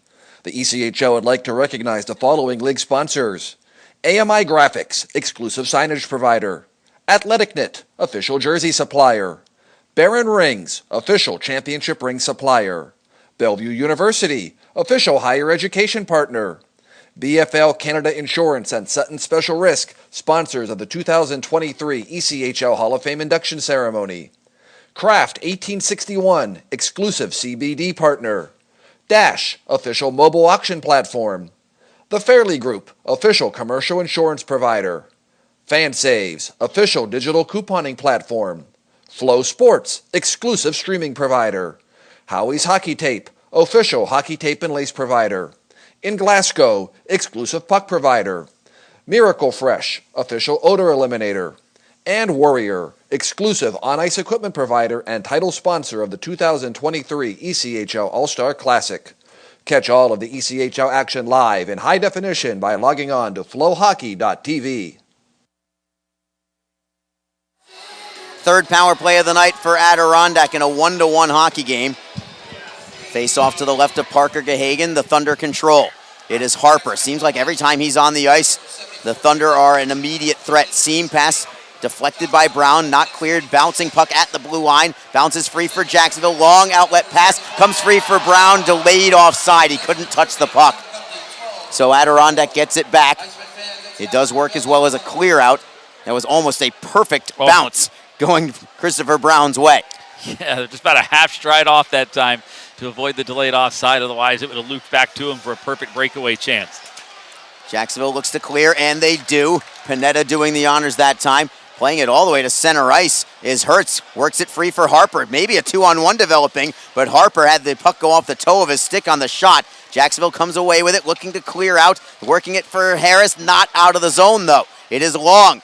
Right slot, right into the midsection of Gahagan. He will hang on and take the draw. Adirondack now up to 15 shots on net, 13 for the Icemen. We talked about this yesterday. It seems an appropriate time to say it now. Jacksonville with 9 shorthanded goals this year. Adirondack has allowed 9 shorthanded goals. The Icemen almost had a shorthanded goal last night, and they weren't so far off from a breakaway attempt from Brown this time. No, they weren't. That would have been another opportunity the other way. And again, so there's no doubt that that's something that the Icemen could try to exploit here, as Adirondack has obviously been shown with their numbers. They're vulnerable to allow a shorthanded chance. Jacksonville gets a clear out after a save by Gahagan. Goes all the way down behind the net of Leif Hertz, who will leave the puck for Matt Stieff. Adirondack has not gotten Jeff Taylor back after that skirmish with Brandon Yeamans. On the other side, though, Jacksonville has not gotten Garrett Cockrell back after he took a spill in the defensive zone that ultimately resulted in Adirondack's goal. Jacksonville gets another clear out. 33 seconds to go on the power play for the Thunder. Broman rims it around, comes all the way to the far side. Jacksonville's got it at the blue line, bouncing puck. The Icemen get another crack at it, and they work it free to center ice. Loose puck there, looking for the steal is Harris. Very nearly got it, that was close. Thunder get it back, though. It's Broman, right wing side, he's onside. Centering pass picked off and cleared out by Theocharidis. What a read that was. Boy, I'll tell you, he's really become a steadfast defenseman here for the Icemen here on the back end. Just from really settled into the system, and it's just a mainstay here for Jacksonville. Great addition here to the club this year. Adirondack now at 5 on side. Gahagan save, rebound save. The second one better than the first. Adirondack still has it in the zone. Shot deflected wide as Oderkirk got a piece of it. So a bit of a push here from the Thunder. Jacksonville trying to stave off the pressure. Teams are at full strength. Jacksonville gets a steal. It's Nazarian by himself at center ice. Recognizing it, but still trying to keep the play moving. Somehow he does. Working it for Brown. Knocking it out of midair is Jake Goldowski to hold the zone. Nazarian in a big collision with Orgel as the Icemen try to keep it in at the blue line, and they do. Bouncing puck goes off a skate, belongs to the Thunder, and they'll play it off the boards and out to center ice. And they're going to stop the play. I believe they lost sight of the puck. It went off the linesman's skate. It was still in play, but it looks like we're going to have a neutral zone draw. 4:49 to go. It is still Jacksonville 1, Adirondack 1 in the second period. You're listening to Jacksonville Icemen Hockey. Don't forget, this game is being streamed live around the world today. Go to flowhockey.tv to catch all of the Icemen action and archived footage of the event. Flow Hockey is the live streaming home for the Icemen. Get the Flow Sports iOS and Android apps to watch the event live and on the go. Upgrade to a pro subscription and you can gain access to premium content on all Flow Sports sites. This includes more than 1,000 live events, original documentaries, exclusive training and technique videos, and much more. Follow Flow Hockey on Twitter, Facebook, Instagram, and YouTube to get the latest news and updates from the Icemen and other upcoming Flow Hockey events. Flowhockey.tv, the new streaming home of the Jacksonville Icemen and the ECHL. Along with Alex Reed, Arlie Johnson with you. Reeder actually heading down to ice level right now during this break, getting ready for his second intermission interview. Team's back at 5-on-5. Jacksonville just killed off another penalty. Adirondack 0 for 3 on the night. Jacksonville 0 for 2. And a little shoving around even before they drop the puck this time. Brodzinski and Josefek. And they're actually going to toss Harris from the draw because of Brodzinski going into Josefek a little too aggressively. Icemen win the draw. Garrett Cockrell back out onto the ice. That is really good to see. But we have an offside call against Jacksonville. But it's Cockrell back out onto the ice right now. And that is the best news of all. We were a little worried about him. Remember, this is just his second game back from missing a month to an upper body injury. So there was some worry there. But all is well. A loose puck at the Jacksonville blue line, and the Icemen have it. Over the line, wrist shot from distance. Save is made by Hertz. Rebound goes behind the net. Adirondack has it. Chukarov for Broman. Josefek has it between his skates. Poke checked away by Jacksonville. It is Lowen from the red line. Cannot clear it in deep. Taking the body now is Brodzinski. Taking the puck is Lynch. Behind the back pass. Good feed to Lowen. Centering pass just trickles to the goaltender, and Hertz is going to cover it up. And again, we've got Brodzinski taking a man down after the whistle. That was Martin. And we'll see if Martin wants a piece of Brodzinski this time. Then the linesman takes down Martin as he got tripped up off the puck. And the crowd in delirium over that.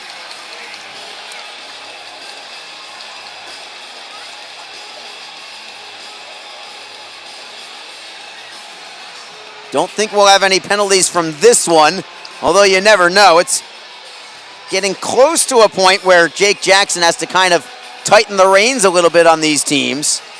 But even with the reins being tightened, I don't expect anybody to go into the box from this one. And it looks like we're going to stay at 5-on-5. Every inch of the ice up for grabs right now. These are big points and big games for each of these clubs. Adirondack still 9 points out of a playoff spot, but 3 games in hand over the Worcester Railers. They're playing their best hockey of the season as well, Adirondack is. 3-0-1 in their last 4 games coming into this one.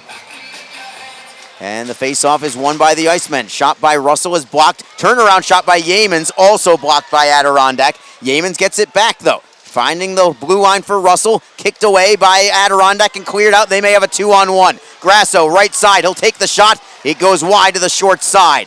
Harper picks it up. Back to the line and across ice for Steve. Steve backhands it into the boards along the corner. Robinson gave a good hit along the way as a shot is blocked by Russell. Into the near side corner. Panetta takes the body on a man. Adirondack with a centering pass deflected back to the line. Steve holds it in. Shot from distance, blocked in front. Backhander from Grasso. That one goes wide. And the Thunder get the puck back. at the blue line again. Jacksonville with a steal. It is Pineda trying to backhand it ahead. Mark Stieff is going to be called for touching the puck with a high stick, but that was a smart play by Stieff. If he doesn't knock it out of the air from over his shoulders, the Icemen were looking for a possible breakout pass there. One of those softball kind of underhand pitch home run passes that could have worked. Stieff prevented the whole thing, but it is an offensive zone faceoff for the Icemen because of that infraction. Draw will be to the right of Hertz, and the Thunder control it. It's Orgel gaining the red line, playing it in deep. Gahagan taps it off the boards himself into the corner. Adirondack will try the opposite side. Oderkirk spins away from Leonard. Now it's Theocharidis trying to knock it free from Smith. Smith has the only goal for the Thunder tonight. Each team scoring in the first 1:09 of this second period, but that has been it all night. Adirondack with some pressure though. Orgel near side half wall. Plays it into the corner. The Icemen get the puck back. It is Brown with a little space. Finds Theocharidis. Clean break out of the zone for the Icemen. Stretch pass for Nazarian. He has the only goal for Jacksonville. Just 9 seconds into this second period. Adirondack in their own zone, chipping it off glass. Bouncing puck kicked ahead by Brown. Held in briefly, but the Thunder get it right back and play it to center ice. It is long. Into the corner for Smith. Defended by Theocharidis, taking the body. Smith loses it to the Icemen. Here comes Jacksonville. 2-man attack, but 3 back for Adirondack. Brown feeds it into the corner, looking for Nazarian. Adirondack chips it up the wall. They will clear it out to the red line. Garrett Cockrell with it there for Jacksonville. Forehanding it right back in, and the Icemen will get a change on the fly. 2 minutes exactly to go in the second period. 1-1 hockey game. Jacksonville into the offensive end. Martin takes the body on Lynch. Lynch with a little bit of a love tap to Martin. No call there as the Thunder skate into the offensive end. Great hit by Brandon Fortunato. Standing up Josefek along the wall. Josefek gets tripped up though. Penalty coming now on Jacksonville. Delayed call. Adirondack still has the puck. Right circle. Wrist shot. Glove saved by Gahagan. Made it look easy. It was anything but it will be a tripping call on the Icemen. And a power play for Adirondack with 1:34 to go in period number 2. I think it's Brandon Fortunato going into the penalty box. And if so, that'll be his second one in about the last 8 minutes or so. Now they're going to give it to Luke Lynch instead of Fortunato. So Lynch gets the call for tripping. Power play for the Thunder in a 1-1 hockey game. So another critical kill for the Icemen. They'll send out Aaron Nazarian and Christopher Brown, Jacob Pineda and Connor Russell on defense.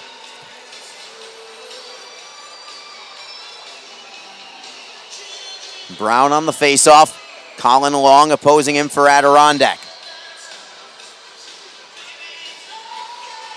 Sebastian Vidmar, Patrick Grasso also up front. Shane Harper is a fourth forward at the blue line for Adirondack. It's Chukarov with a shot towards goal. Centering feed.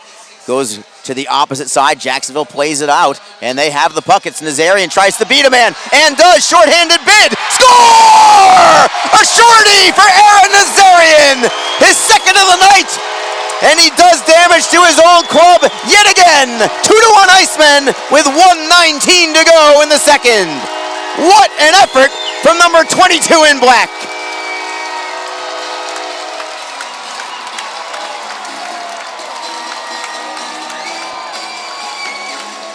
Aaron Nazarian saw an opening, knew he could beat Ivan Chukarov with his speed. 1 deke around him, 5 hole by Hertz, and a 2-1 lead for the Icemen. 10th shorthanded goal of the season for Jacksonville. 10th shorthanded goal allowed by Adirondack. And here come the Icemen again shorthanded. It is Harris. He beats a man, goes behind the Adirondack net, just killing some time right now. Tries to play it out to center ice. That's a smart play by Brendan Harris to kill more time as Aaron Nazarian gets the goal. Brown the only assist, and Adirondack still on the power play, so the Icemen not out of the woods just yet. Alex Reed always talks about that vulnerable minute, especially while Jacksonville remains shorthanded, but the Icemen get another clear out with 47 seconds to go in the period. Thunder have the puck behind their own net. It is Stieff for Travis Broman. Broman will rim it around. Goes to the far side. Orgel is first to the puck. Josephic tries to place it to the blue line. Gets it to Smith. Cross ice for Stieff. Slowly there. Stieff steps around Nazarian. Comes back for Orgel at the top of the left circle. Seam pass is deflected by Jacksonville off the glass. And is it in play? It is still in the zone. 18 seconds to go. Adirondack still has possession. Stieff from the blue line. Wrist shot is blocked in front. Comes free for Jacksonville. Looks to clear it ahead. Nazarian will skate with it. Still 9 seconds to go. Maybe a 3-on-2. Nazarian for Fortunato. Tries to center. Works it in front and unable to get the shot away was Dwyer. Time will expire. Man, what a backbreaker that one would have been had Mackenzie Dwyer been able to put that one in. But a tremendous finish to that second period. The crowd up on their feet, and well they should be, because of a wonderful effort from the Icemen, penalty kill, and number 22, Aaron Nazarian specifically. A shorthanded goal for him. He has 2 goals in this game, both in this second period. Goals 16 and 17 of the season for Naz, as he has come back to haunt his former club in the Adirondack Thunder. Shots on goal in the second period. Jacksonville with 12. They have a 2-period total of 16. Adirondack gets 8. They've got a 2-period total of 17. Still a long way to go, but Jacksonville has a late lead on a shorthanded goal from Aaron Nazarian. Time of that goal at 18:41 of period number 2. The Icemen not out of the woods yet. They still have Luke Lynch in the penalty box for 26 more seconds when the third period begins. So a crucial start to the third period awaits us. But for now, the Icemen will gladly take that go-ahead goal and huge momentum going into the locker room. Let's bring you back to ice level. Joe Massa will be introducing Alex Reed once again.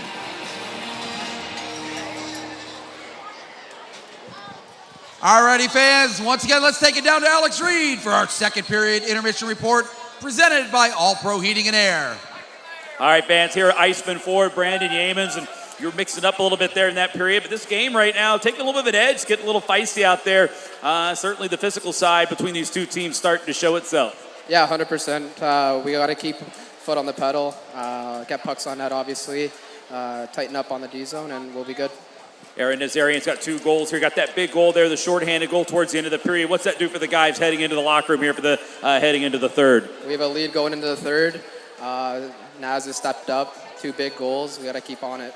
All right, keep it up the rest of the way. Best of luck. Thanks. All right, that was Iceman forward Brandon Yeamans with the Iceman up 2-1 here at the second break on your intermission report. Brandon and Reeder, of course, thank you both so much.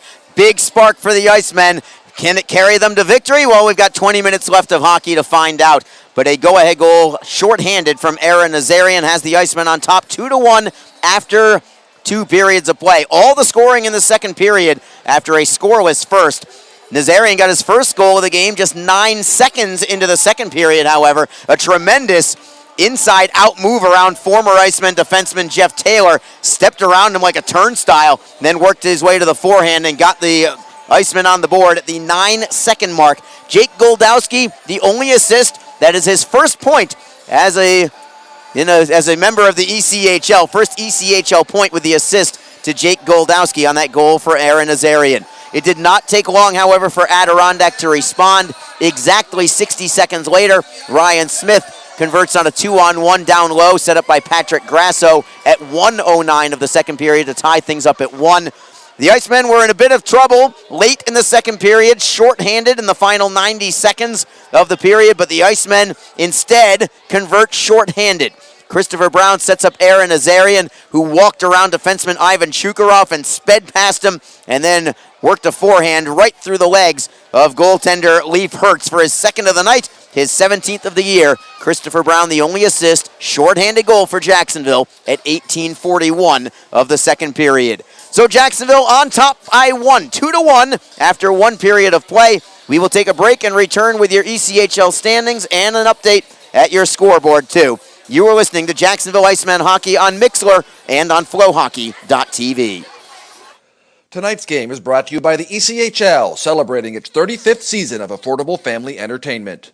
The ECHL would like to recognize the following league sponsors: AMI Graphics, exclusive signage provider; AthleticNet, official jersey supplier; Baron Rings, official championship ring supplier; Bellevue University, official higher education partner; BFL Canada Insurance and Sutton Special Risk, sponsors of the 2023 ECHL Hall of Fame induction ceremony; Kraft 1861, exclusive CBD partner; Dash, official mobile auction platform; The Fairley Group, official commercial insurance provider; FanSaves, official digital couponing platform; Flow Sports, exclusive streaming provider; Howie's Hockey Tape, official hockey tape and lace provider; In Glasgow, exclusive puck provider; Miracle Fresh, official odor eliminator; and Warrior, exclusive on-ice equipment provider and title sponsor of the 2023 ECHL All-Star Classic. Catch all of the ECHL action live in high definition by logging on to flowhockey.tv. Bang the boards. You own it. Face off. You own it. Join the team. You own it. Own it at Community First Credit Union. When you bank at Community First, you're not just a customer, you're an owner. And since we're a proud partner of the Jacksonville Icemen, you'll be part of this team too. It's just one of the ways we give back to the community and put our neighbors like you first, so you can live your best life your way. Community First Credit Union. Just be yourself. Don't forget, this game is being streamed live around the world today. Go to flowhockey.tv to catch all of the Iceman action and archived footage of the event. Flow Hockey is the live streaming home for the Icemen. Get the Flow Sports iOS and Android apps to watch the event live and on the go. Upgrade to a pro subscription and you can gain access to premium content on all Flow Sports sites. This includes more than 1,000 live events, original documentaries, exclusive training and technique videos, and much more. Follow Flow Hockey on Twitter, Facebook, Instagram, and YouTube to get the latest news and updates from the Icemen and other upcoming Flow Hockey events. Flowhockey.tv, the new streaming home of the Jacksonville Icemen and the ECHL. Get into the game at Best Bet. Come experience the best in card games, hospitality, and fun at Best Bet Jacksonville, Orange Park, and St. Augustine. You don't have to be a poker pro to have an exciting time. Featuring card games of all limits and easy-to-learn games like Ultimate Texas Hold'em, 3-card poker, and Pai Gow. Wager on exciting simulcast races and enjoy delicious food and drinks. Our card rooms are open Monday through Friday from 10 a.m. to 4 a.m. and 24 hours on Saturday and Sunday. Details at bestbetjacks.com. NHL players have amazing talent, and some of the very best developed right here in the ECHL. Beagles in, he scores! Now, follow all your favorite ECHL alumni every night on NHL Network's primetime hockey show, NHL Tonight. Both teams recognize how big this matchup is. Fire save by Dubin. Goosebump stuff. NHL Tonight, every night 6 Eastern on NHL Network. Bang the boards. You own it. Own it at Community First, your Jacksonville Icemen's credit union partner.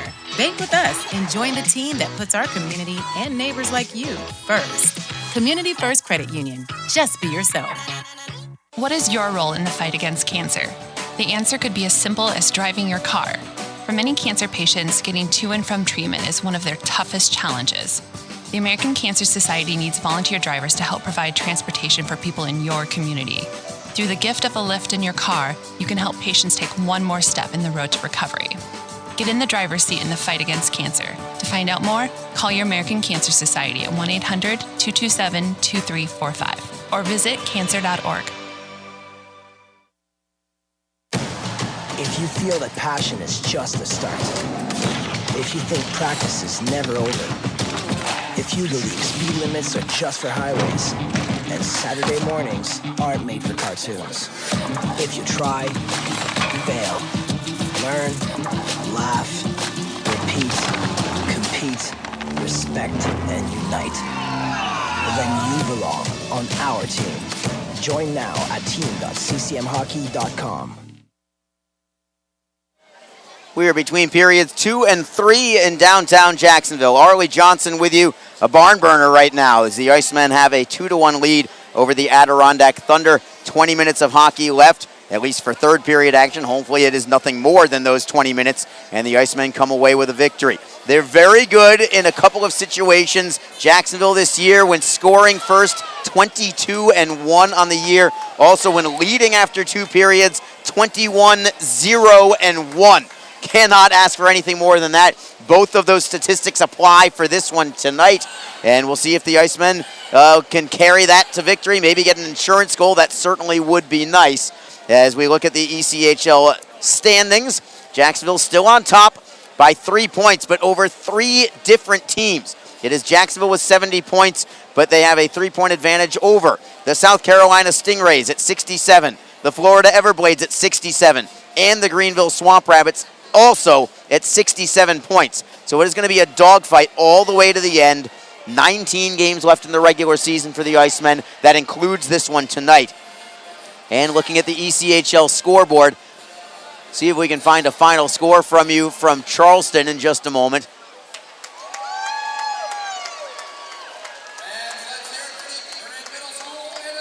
Can't seem to find it just yet. Give me just a moment here.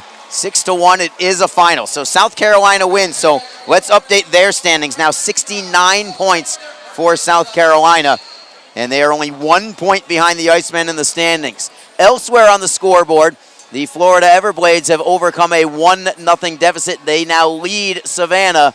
2-1 is the score. That game is in Savannah, and the Icemen, of course, looking for an upset from the Ghost Pirates, but the Ghost Pirates are going to have to find a way to get a couple by Florida in order to come away with a result there. If not, then Jacksonville needs this one just to stay 3 points on top of everybody else. Greenville is idle today, but they play, pardon me, I take that back. Greenville is at Norfolk tonight. My apologies. And we'll give you an update on that very quickly. Again, I'm working with a much different screen on my updates right now.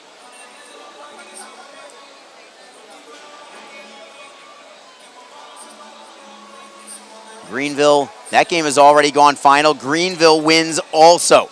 So there's a possibility that the top 4 teams in the South, which are all the teams that appear that they are on the inside track for the playoffs, 2 of them have already won. Florida has a 2-1 lead, and now Jacksonville also has a 2-1 lead. It's either win and keep pace or risk falling behind. I mean, every game is just so important right now. But Greenville and South Carolina get victories. They both have 69 points right now.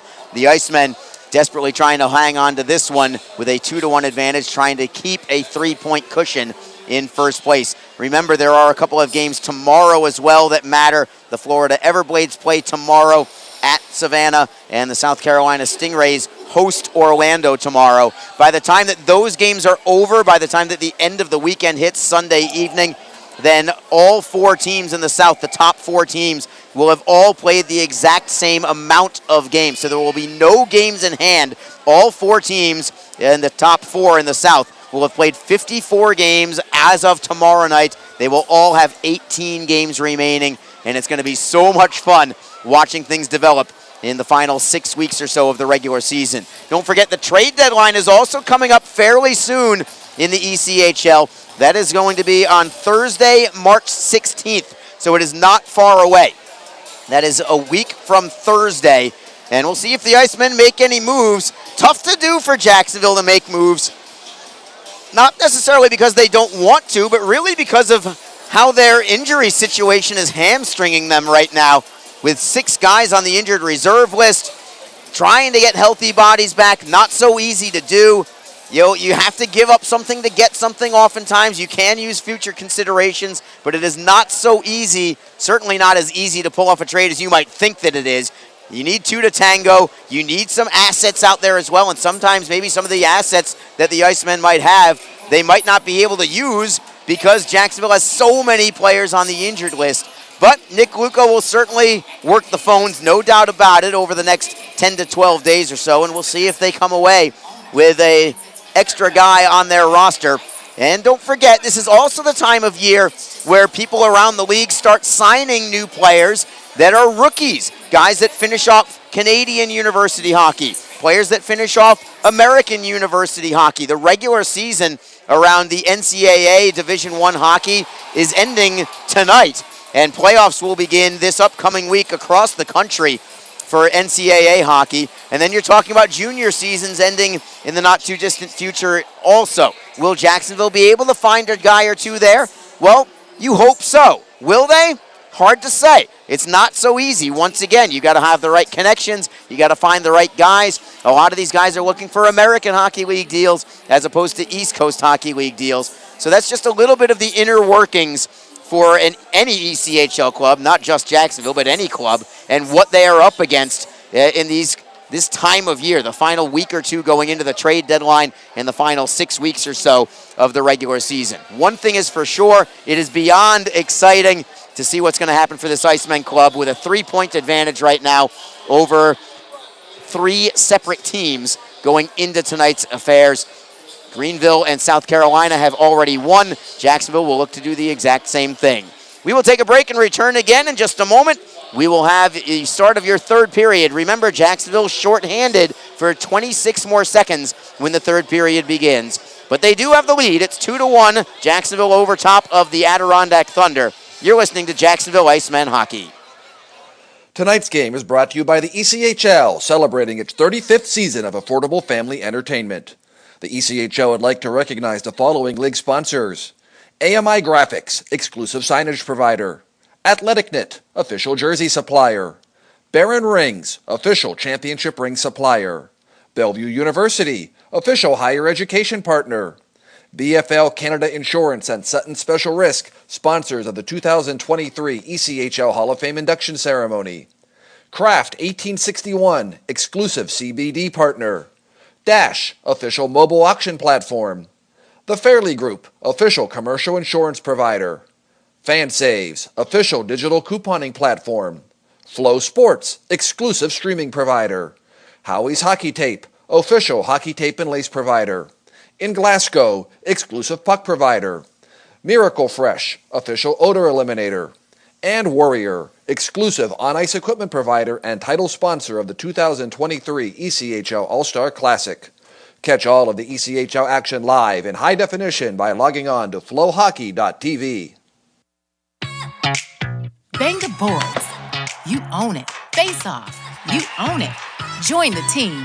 You own it. Own it at Community First Credit Union.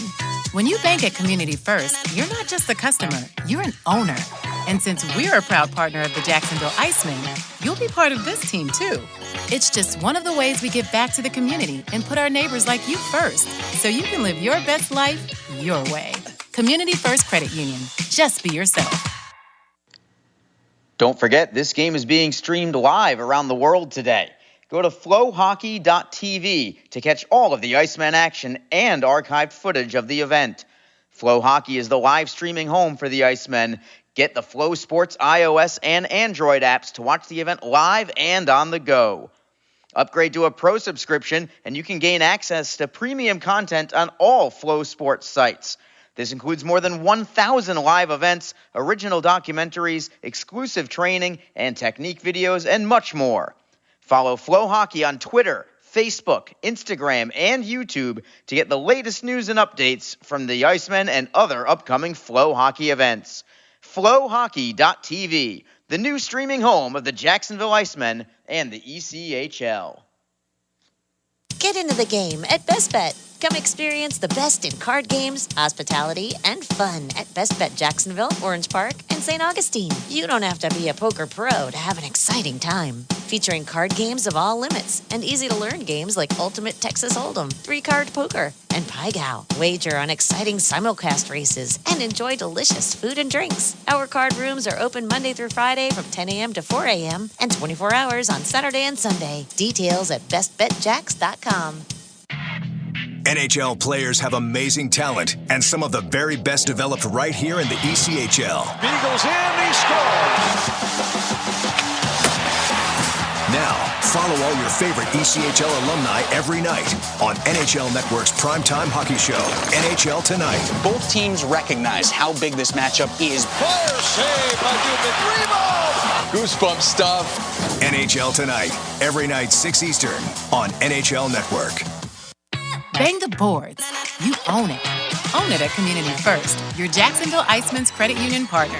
Bank with us and join the team that puts our community and neighbors like you first.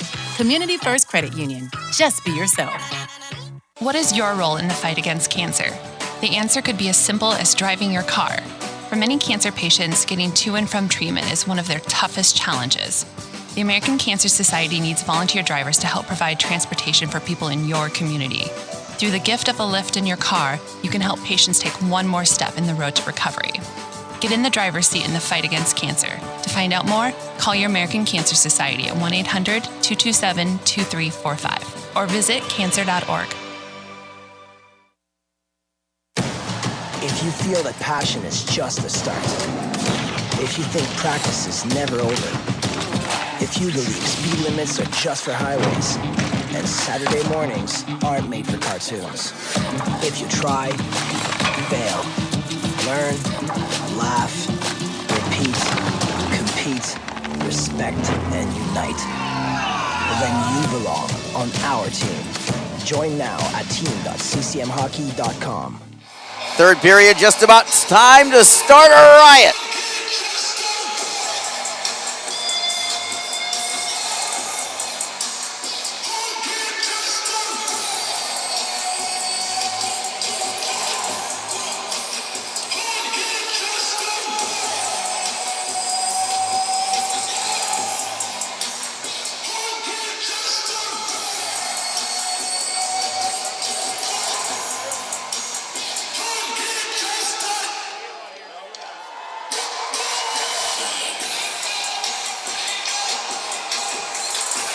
All right, it is 2-1 Jacksonville. Third period just moments away from getting underway. Remember, the Icemen are shorthanded to begin the third period for 26 more seconds. Quick update from Savannah. The Ghost Pirates have tied up Florida 2-2. Still 11 minutes to go in that one, so we'll see if Savannah can get a come-from-behind third period victory. If that's the case, the Florida Everblades, heaven forbid, would fall into fourth place by themselves. That sounds almost as good as the Icemen in first place all by themselves. But still lots of hockey left in that one, of course. Jacksonville will start with Christopher Brown and Aaron Azarian as the penalty killers. Adirondack wins the draw. They've got it in their own zone. It is Orgel to center, tapping it free for Jacksonville. They get it to the blue line. They clear it right back out. That should just about do it on what's left of this power play for the Thunder. Just 9 seconds to go on it. Stief, stick handling through center. Drop pass for Harper, who plays it into the zone. Gahagan will swing it around himself around the boards. Takes a crazy bounce. Harper keeps it in because of it. His teams are back at full strength. Centering pass. Gahagan denies right on the doorstep as Harper got that opportunity. Or excuse me, it's Grasso who had that opportunity. So it's going to be 5-on-5 now. Gahagan shuts the door right at the crease.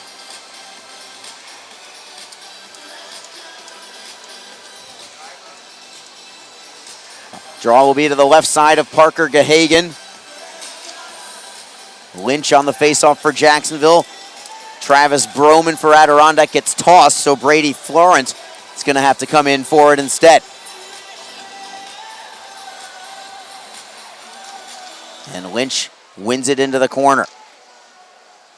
Tapping it behind the net for Fortunato. He'll have to chase it down with the help of Brodzinski, who lofts it to the blue line, but it's held in. Broman with a shot, deflects into the corner. Comes off the end boards. Nice play there by the goaltender, Gahagan, to sweep it back behind the net, but the Thunder get it back. Pass cross ice, delayed offside, and then they're going to call it an offside.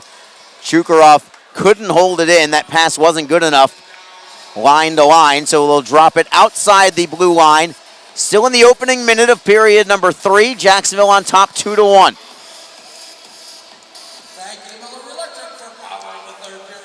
Brendan Harris out with Brandon Yeamans and Ryan Lowen.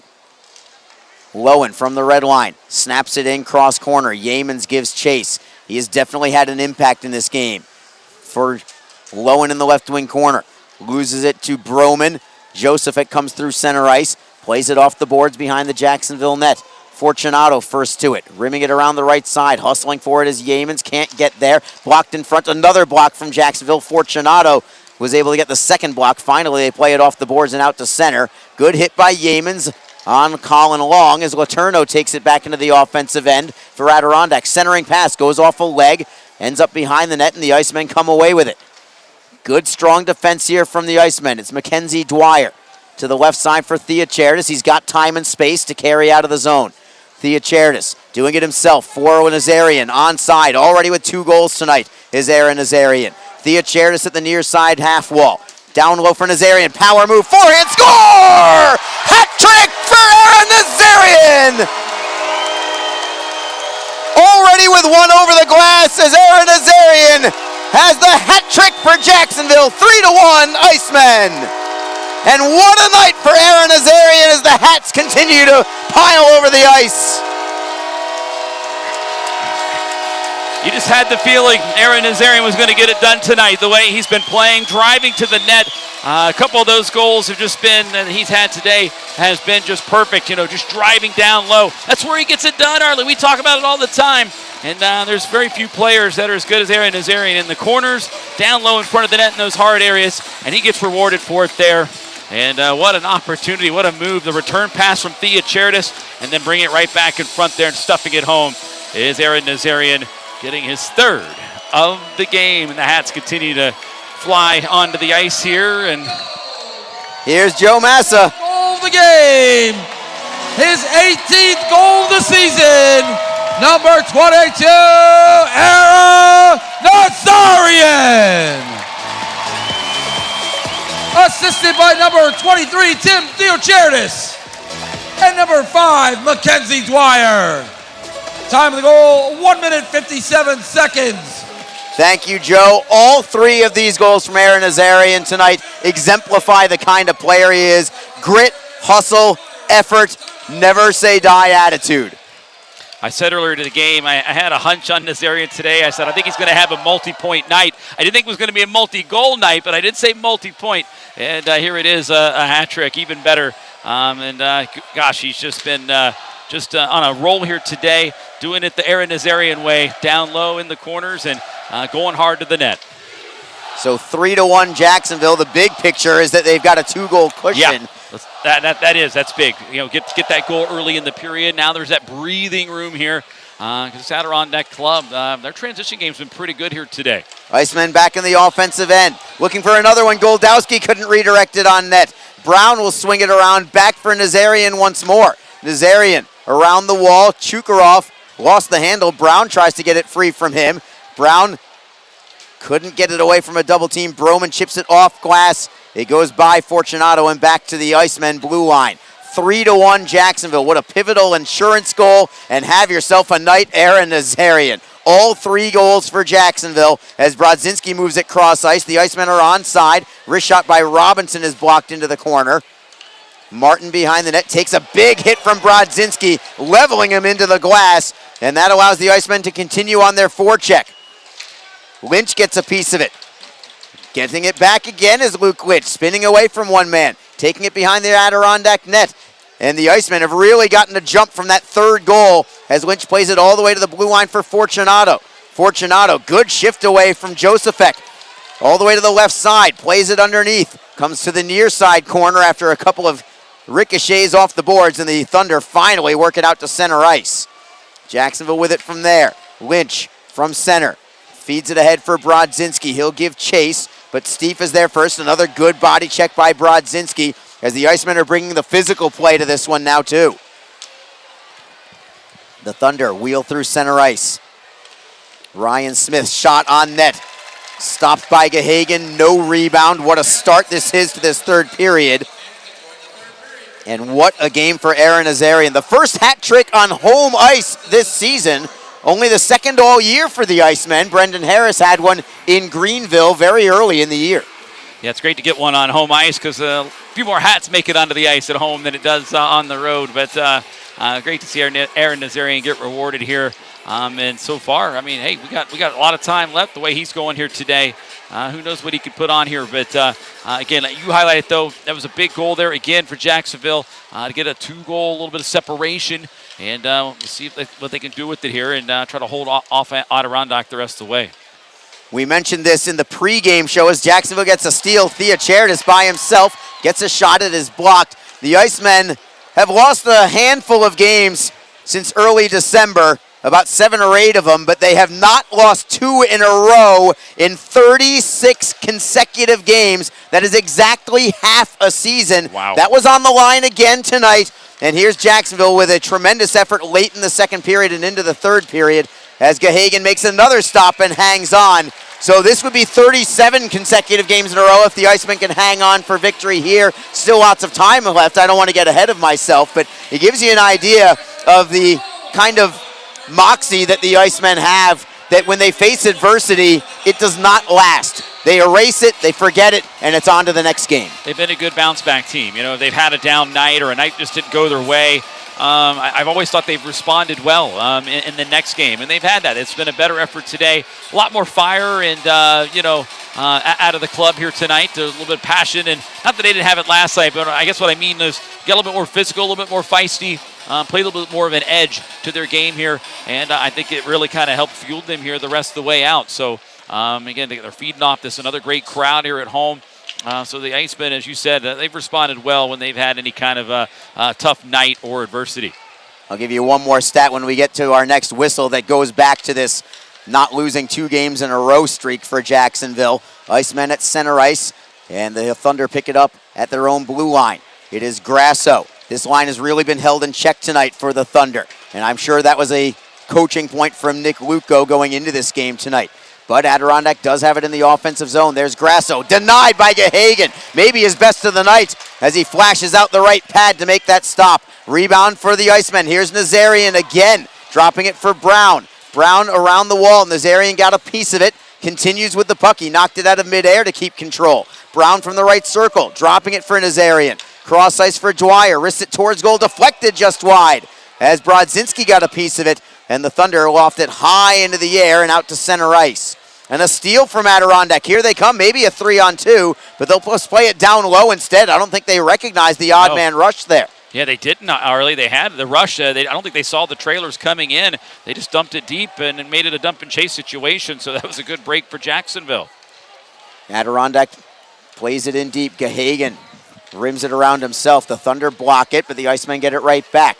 It's Fortunato dropping it behind his net. Smart play for Mackenzie Dwyer. Down to 13:43 to go in the third period. 3-1, Jacksonville has the lead. Loose puck at center. The Thunder control. It's Josephic with a good shift to the right side for Florent. And a great glove save made by Gahagan, and then sticks up high again between Dwyer and Josephic after the whistle. And I love the nasty in the Icemen tonight. Yeah, I think that edge has kind of been a rallying call for the club here. I think they've really rallied behind it. Just that simple. They're feeding off the energy. It's getting the crowd engaged a little bit more. But I think for the guys on the ice, they're sticking up for one another. They're not allowing the extra stuff, and it's kind of brought an element to the game that maybe was lacking a little bit last night. We will take a break and return in just a moment. Jacksonville with a third goal from Aaron Azarian, completing the hat trick, and they lead 3-1. You're listening to Jacksonville Iceman Hockey. The Community First Igloo is a newly renovated ice facility located just off the Emerson Road exit on I-95 in Jacksonville. The facility is the official practice facility of the Jacksonville Icemen and features 2 sheets of ice and offers something for everyone, including public skating, figure skating, as well as youth and adult hockey leagues. There is also Learn to Skate and Learn to Play hockey programs. In addition, you can relax and cool off at the Icemen Restaurant and Bar, purchase gear and equipment at the Pro Shop, and for you gamers, there's a state-of-the-art esports gaming arena. For more information, visit communityfirstigloo.com or call 904-399-3223. So come feel the freeze to the Community First Igloo.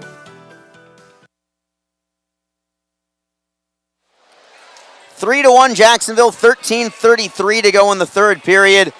Harley Johnson with Alex Reed. Jacksonville trying to bounce back from a loss yesterday. Nothing new for them, Reeder. And let's go back to what we were talking about, that they have not lost 2 in a row since December 1st and 2nd. And since then, the Icemen have lost either in regulation or in overtime 11 times. Should they hang on today to this lead, it would be 11-0 the last time that they have faced a loss. 11 straight victories coming off of a loss or an overtime loss. Incredible. Yeah, that really is a fantastic stat. Just goes to show you a team that doesn't get down on itself. They just bounce back, come back the next day, and get it done. So I think that's been something here that boy, things getting chippy again. Shorthanded again for Jacksonville. Brown tries to bank it off the side of the net, but Jacksonville is shorthanded again. They're killing more time though. It is Nazarian doing all the work, self-pass off the wall, and Adirondack finally chops it to center ice. They still have possession, and here come the Thunder. It is Long. Has it deflected out of play. Connor Russell got his stick in the shooting lane. Penalty to Mackenzie Dwyer, so 1:15 to go on that power play for the Thunder. Yeah, it's great opportunity for Jacksonville the other way. Probably should have been an interference call there again, but Adirondack, they've already surrendered a shorthanded goal. The Icemen have had other chances tonight. So they're getting opportunities shorthanded, and again, the numbers don't lie. Now Adirondack, a team we talked about, now it's 10 shorthanded goals I believe that they've allowed this season. So there's a vulnerability there the Icemen can try to exploit. They already have once today. They nearly did it again. They didn't really decide to call that one, which really slowed the track. It should have been a breakaway or at least a 2-on-1 for the Icemen easily, but got stuffed away. And Adirondack is pressing a little bit here too, but they do have the puck in the offensive zone. 54 seconds left on the power play. Harris gets a piece of it, but not enough to clear it. And the Thunder get it back at the left point. Letourneau to the half wall for Broman. Harris gets a stick on it. Getting the clear out is Brandon Fortunato. The penalty kill has been exceptional tonight. Still 37 seconds left on this penalty for Dwyer. It's Orgel behind his net for the Thunder. Carrying right up the middle, dishing to the left for Letourneau. He'll play it down low. Panetta first to the puck on a double team. Knocks it loose into the corner. The Icemen get it. They'll skate with it. Nazarian on his backhand. Works it the length of the ice. Not much going on in this power play from the Thunder. It's Orgel around the back of his net. Nazarian already with 3 goals tonight, including a shorthanded effort. That's the go-ahead goal right now. Adirondack comes back and they score. A power play goal for Brett Oderkirk. And the Thunder are back in it at 3-2. Just 3 seconds left on that penalty to Dwyer. And a 2-on-1 developed very quickly there as Letourneau got around one man. And the next thing you know, it was a wide open Brett Oderkirk. Nothing that Parker Gahagan could do there. And let's not get ahead of ourselves just yet. We've got a lot of hockey left. That's what we were saying there. That's why they had the breathing room. Now they can kind of get a little bit tighter at the moment. Looked like Panetta tried to step into it, use his body on the check there and stop the rush coming in, but he kind of whiffed and kind of missed, and they went right around him and got that opportunity set up there to get the goal. So tough one there for Jacksonville, but they still got the lead. Steele Adirondack, saved by Gahagan, just got it with the tip of the glove. That was a dangerous chance. Centering pass deflects into the opposite corner, and now it's the Thunder that's got a bit of a jump in their step. Vidmar behind the Jacksonville net. Centering pass, well read there by Sean Leonard. Getting in that passing lane, back into the corner, another pickoff by Adirondack. Gahagan makes the save, up high with a shoulder. Bouncing puck comes free, the Icemen have it. There's a man down off the play for Adirondack, that is Vidmar. We're gonna have icing called against Jacksonville. Vidmar wants a high sticking call against Jacksonville. Putting his palms up to referee Jake Jackson, but he's not gonna get the call. Adirondack has 5 power plays tonight to only 2 for the Icemen. It's now a 3-2 hockey game with 10:54 to go. Draw will be to the left side of Parker Gahagan. Jacksonville is being outshot tonight, 24-17. The Icemen not used to getting outshot, but this is 2 nights in a row that Adirondack is doing such. Jacksonville wins the faceoff. They'll slam it off the boards and out for another icing call. Well, just looking at the shots here in the team as a forward unit. I mean, some big losses we highlighted. Obviously, Zach Jordan, Craig Martin not in the lineup. Guys you lean on here, and Derek Lodemeyer. He's not here either. So, that's 3 big pieces that you're expected to have every night that are now missing. So I think it doesn't surprise me that it's taken some time for these guys to learn to play with one another with those guys out of the lineup, and it's certainly kind of affected things from an offensive standpoint, no doubt about that. Bouncing puck comes out of the zone. The Thunder pick it up. They have been without Jeff Taylor since that skirmish with Brandon Yeamans. Big loss for Adirondack as Jacksonville takes it to the Adirondack blue line.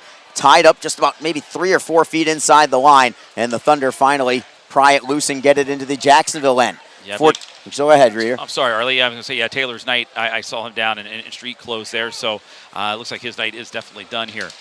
Adirondack with the puck in the offensive end. It's Dennis from the left point. Shot deflects on goal. Save made by Gahagan. He'll slam it shut with the glove and take the draw to his right with 10 minutes and 11 seconds remaining. Quick update from Savannah. The Ghost Pirates and Everblades are headed to overtime. So each team has a point. And the bonus point for the victory still hangs in the balance. If Savannah wins that in overtime or in a shootout, then regardless of this game, Florida would be alone in 4th place in the South Division. Wow. That's not something you see very often, that the Everblades, dipping down at that part of the standings. And again, that's just kind of the season that it has been. So it's been changing daily. Not that it's a dip in the standings by any means. It would still be it'd still be very much within striking distance. No, just a little bit of a drop down in that positioning. So Icemen with it in the offensive zone now, looking to regain that insurance goal. Fortunato for Dwyer. Wrist shot on net. Glove save is made. Routine stop for Leaf Hurts, and we'll take a break. 9:41 on the clock. We are set for a doozy of a finish here as Jacksonville has the lead 3-2 over the Adirondack Thunder. You're listening to Jacksonville Icemen Hockey. Don't forget, this game is being streamed live around the world today. Go to flowhockey.tv to catch all of the Icemen action and archived footage of the event. Flow Hockey is the live streaming home for the Icemen. Get the Flow Sports iOS and Android apps to watch the event live and on the go. Upgrade to a pro subscription and you can gain access to premium content on all Flow Sports sites. This includes more than 1,000 live events, original documentaries, exclusive training and technique videos, and much more. Follow Flow Hockey on Twitter, Facebook, Instagram, and YouTube to get the latest news and updates from the Icemen and other upcoming Flow Hockey events. Flowhockey.tv, the new streaming home of the Jacksonville Icemen and the ECHL. 9:41 left in the third period. Jacksonville looking to preserve this 3-2 advantage, maybe even increase the lead. Trying to earn a weekend split over a very feisty Adirondack Thunder club, a team that I'm thoroughly impressed with. Their record didn't necessarily indicate it coming into this weekend, but don't let this record fool you. I think this is a very good team coming out of the North Division as Nazarian gets hauled down. Penalty coming to Adirondack. Delayed call, and now they'll blow the play dead. Holding against the Thunder. Power play for Jacksonville. Okay, Reader, here's the chance. Power play has been struggling, but if ever it's going to get healthy, man, this would be a wonderful time for it to get healthy. Yeah, it would, because then it would get you the momentum kind of back in the game there and, just kind of take whatever Adirondack just built and kind of squash that just a little bit. And then give a 2-goal lead again. So get that breathing room back here as we're now in the second half here of the third period. So big opportunity for Jacksonville to try to get that momentum back in their corner here. Is this Adirondack club? They're not going anywhere right now. They're continuing to fight here. And you just said it, Arlie. You've been very impressed with them. I have as well. And they're a team. Coming into today, they're 9-4-2 in their last 15 games. If you're in the North Division, you might want to look over your shoulder. Adirondack, I don't think they're done yet. So there's definitely a team to watch out for if you're in the North. They'll have to put another second on the clock on this power play. They had a false start on the first face-off. The Icemen will start with Luke Lynch, Jacob Hammaker getting some PP1 time here, and of course Aaron Nazarian out there. Could we dare say maybe looking for 4 goals on the night? Yeah, that would be nice. We'll see what happens here with Nazarian. He's out there, and he's the one that drew the penalty, and that's how Adirondack feels like they got to stop him tonight. It's Nazarian behind the net for Harris. Back for Nazarian. Tries the back shot. Score! Power play goal for Luke Lynch this time. Give Nazarian the assist. It only took 13 seconds for the Icemen to regain their 2-goal lead. 4-2, Jacksonville. Well, it's Aaron Nazarian again, Arlie. What a night he is having. 4 points now, 3 goals, and an assist here on this one. He got the puck. They went right to him. Harris had a shot. He had a lane. He could have delivered that towards the net. Instead, I'm going to send it to the red-hot Aaron Nazarian. Nazarian feeds it back in front, and Lynch lunging forward to get that puck. Nazarian almost put that one in, Arlie. I think it hit off the post and ricocheted right over into the crease area as it hit off the defenseman in front, and then finishing it off, diving forward was Luke Lynch. Smashes it home, and the Icemen have a 4-2 lead there. But boy, Nazarian close on that one as Harris looking for him down low. Here's Joe Massa. A power play goal. Scoring his 13th goal of the season, number 9, Luke Lynch. Assisted by number 22, Aaron Nazarian. And number 83, Brendan Harris. Time of the goal, 10 minutes, 43 seconds. Thank you, Joe. Luke Lynch's 13th of the year. The power play gets healthy. More importantly, the insurance goal is back, and here come the Icemen again. Goldowski, who's been impressive, I think, tonight for Jacksonville. Centering pass picked off, looked out. Lead pass ahead. It is Grasso. Look at Christopher Brown coming back on the back check, though, to completely wipe out a possible 2-on-1. Yeah, that's him. That's his 200-foot game. Got right back, negated any chance for Adirondack to have an opportunity offensively there. The crowd is all over new goaltender Leif Hertz making his professional debut. I don't know if he's heard this chant before from the Icemen fans. But give credit to Jacksonville, crashing the net.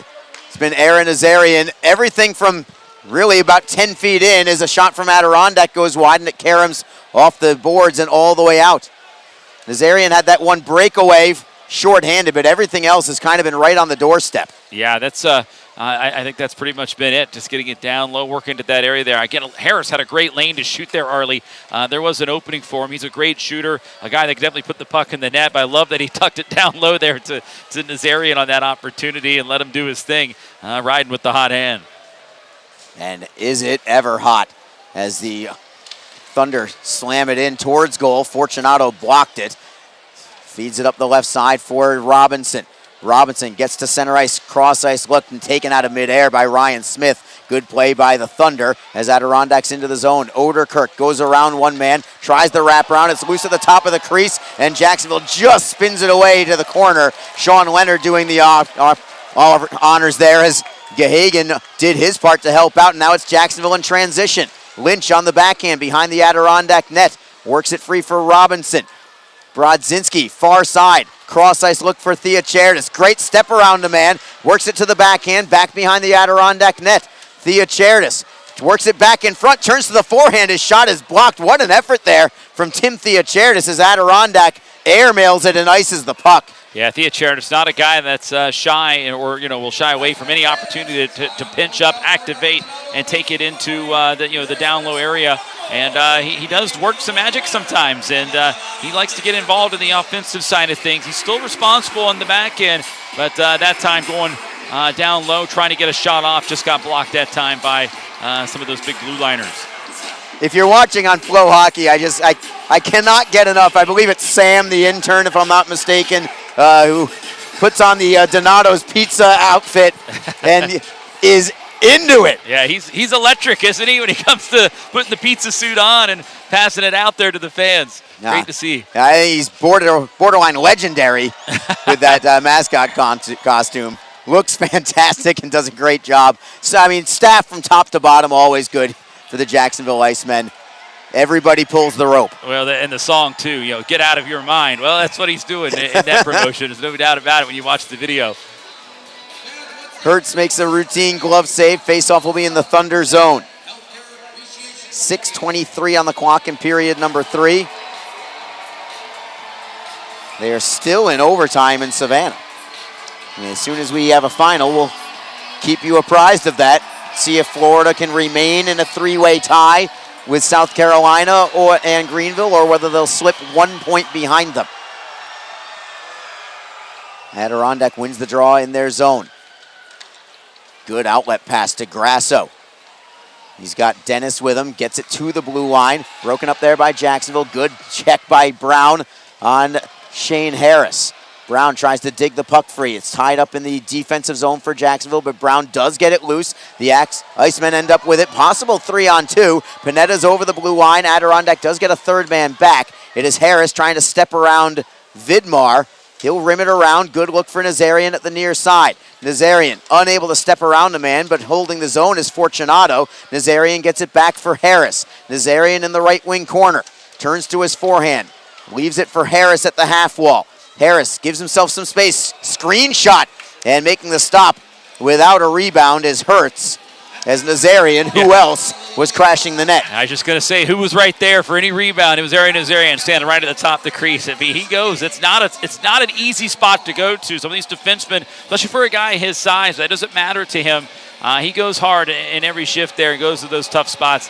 And he gets rewarded oftentimes, tonight especially. We'll take one final break. Jacksonville on top, 4-2 over the Adirondack Thunder. You're listening to Jacksonville Icemen Hockey. When Smart Tools give you control, you own it. When you're confident in your decisions, you own it.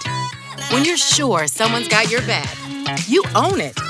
At Community First Credit Union, you can own it all. With free digital banking, fewer fees, and a team that's ready to help, you're in control of your money so you can live your life your way. Go ahead and own it. Add an account today at justbeyourself.com. Community First Credit Union, federally insured by NCUA.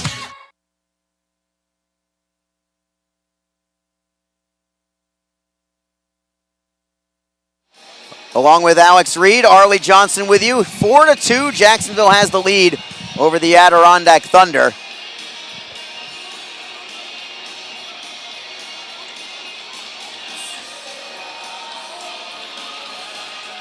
Draw will be in the Thunder zone. The Icemen will send out Ryan Lowen with Luke Lynch and Brandon Yeamans. Lynch just got the insurance goal for Jacksonville. That puck was just loose in the blue paint behind goaltender Leaf Hertz, who was well out of position. Lynch kind of had to dive at it as now it's Adirondack that comes back. Josephic with an opportunity, but he lofts it over the crossbar, and it comes off the glass for Luke Lynch. Good step around, getting by one defenseman. Takes it over the blue line. Broman picks it off for the Thunder, and it's Josephic backhanding into the right of Parker Gahagan, who lost in all of this hoopla of the hat trick from Aaron Nazarian. I think Parker Gahagan has played nails and lights out hockey tonight. No, I'd agree. He's made some big time saves and big moments here to keep it close, keep the Icemen with the lead, so it's been good. Couple men go down. Fans want a penalty call. I thought it could have gone either way. Yeah. If anything, I thought it was actually kind of a trip and embellishment. Yeah. So I guess we'll leave it as even. And we will just play on. I'd rather it be 5-on-5 than 4-on-4, truthfully, so I'm glad it was a no call. 4:34 to go. Clock stops. Gahagan makes a routine glove save. Coming up next for the Icemen, to the road on Thursday evening, a rare Thursday game. Yeah. Jacksonville at the Greenville Swamp Rabbits. You want some big games coming up in the closing 6 weeks? Well, you got it. Jacksonville at Greenville on Thursday, and then they'll finish off the weekend with a home game Saturday, hosting the Savannah Ghost Pirates, and then traveling for a Sunday afternoon game against the Orlando Solar Bears, a place where the Icemen will have almost as many home games as they will have games in Orlando the rest of the year. It's close. Yeah, no kidding. It really is close, so it's getting there. Again, there's going to be a lot of games with Orlando, just looking at the schedule there. And a majority of those are at a place that's not too kind to the Icemen historically, the Amway Center. The Icemen better get good at playing at the Amway Center because they're going to have a lot of games down the stretch at that place, which has not been kind over the years, as we've talked about a lot of times. Puck is in the Jacksonville zone.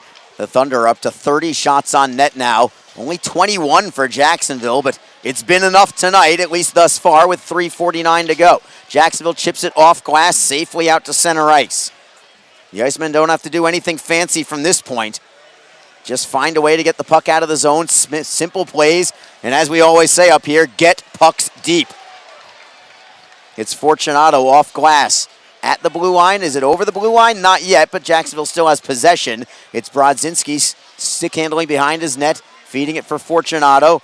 Around the boards, good look Finding Mackenzie Dwyer, who's got plenty of space. Finding Brodzinski at center ice. He does exactly what we just said. Gets the puck deep. Harris moving into forecheck on Dennis. Dennis turns away from him.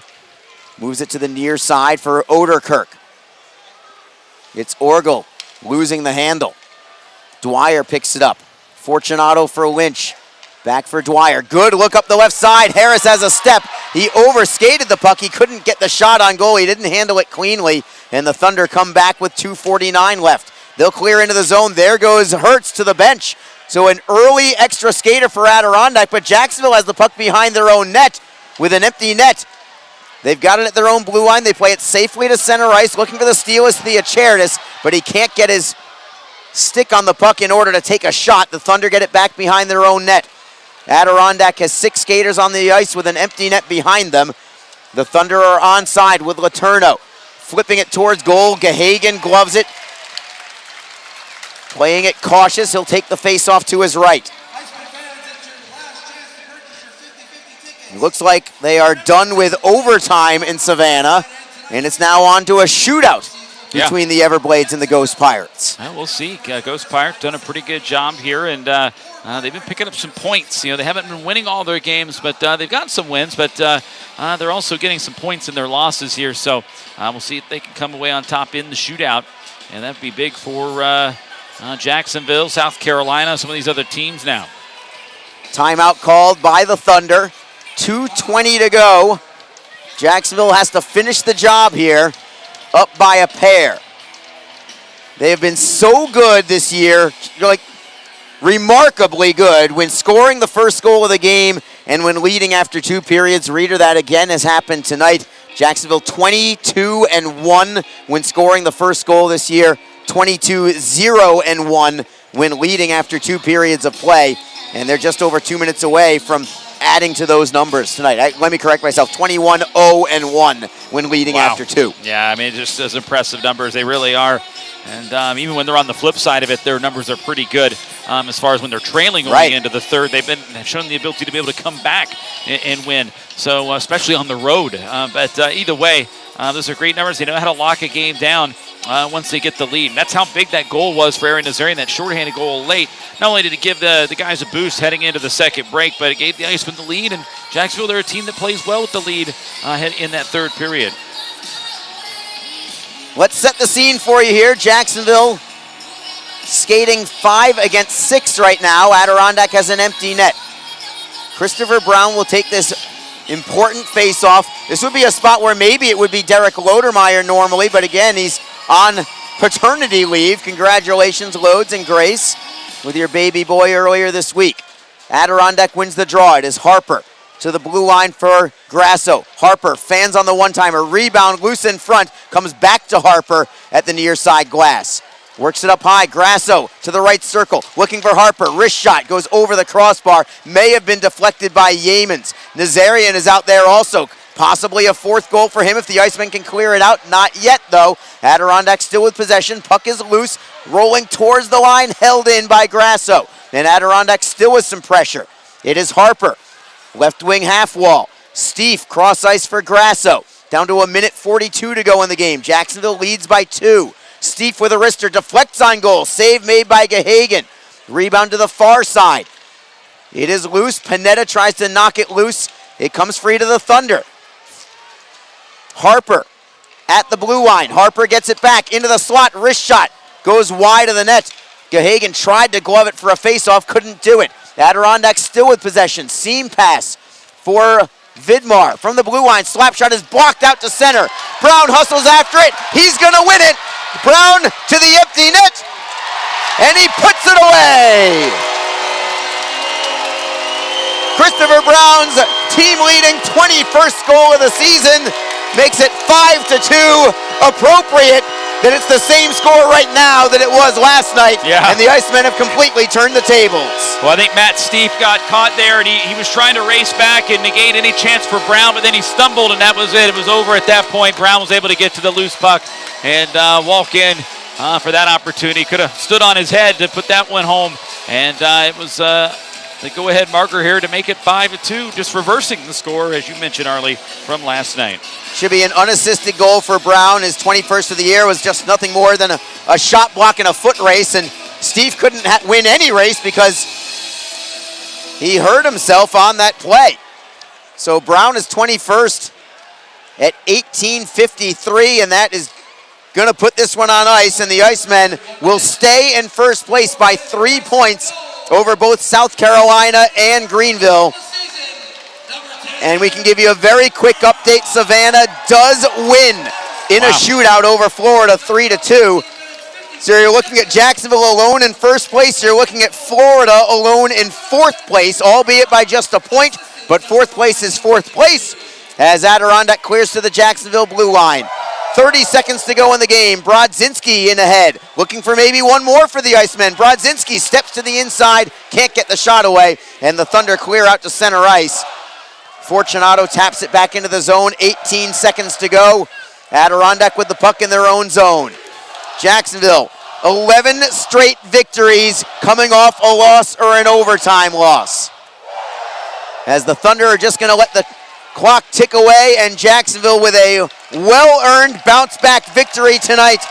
Their 35th win of the year. This crowd of over 8,200 got their money's worth tonight. What an effort from the Icemen, and in particular, Aaron Nazarian with a hat trick and an assist to help out too.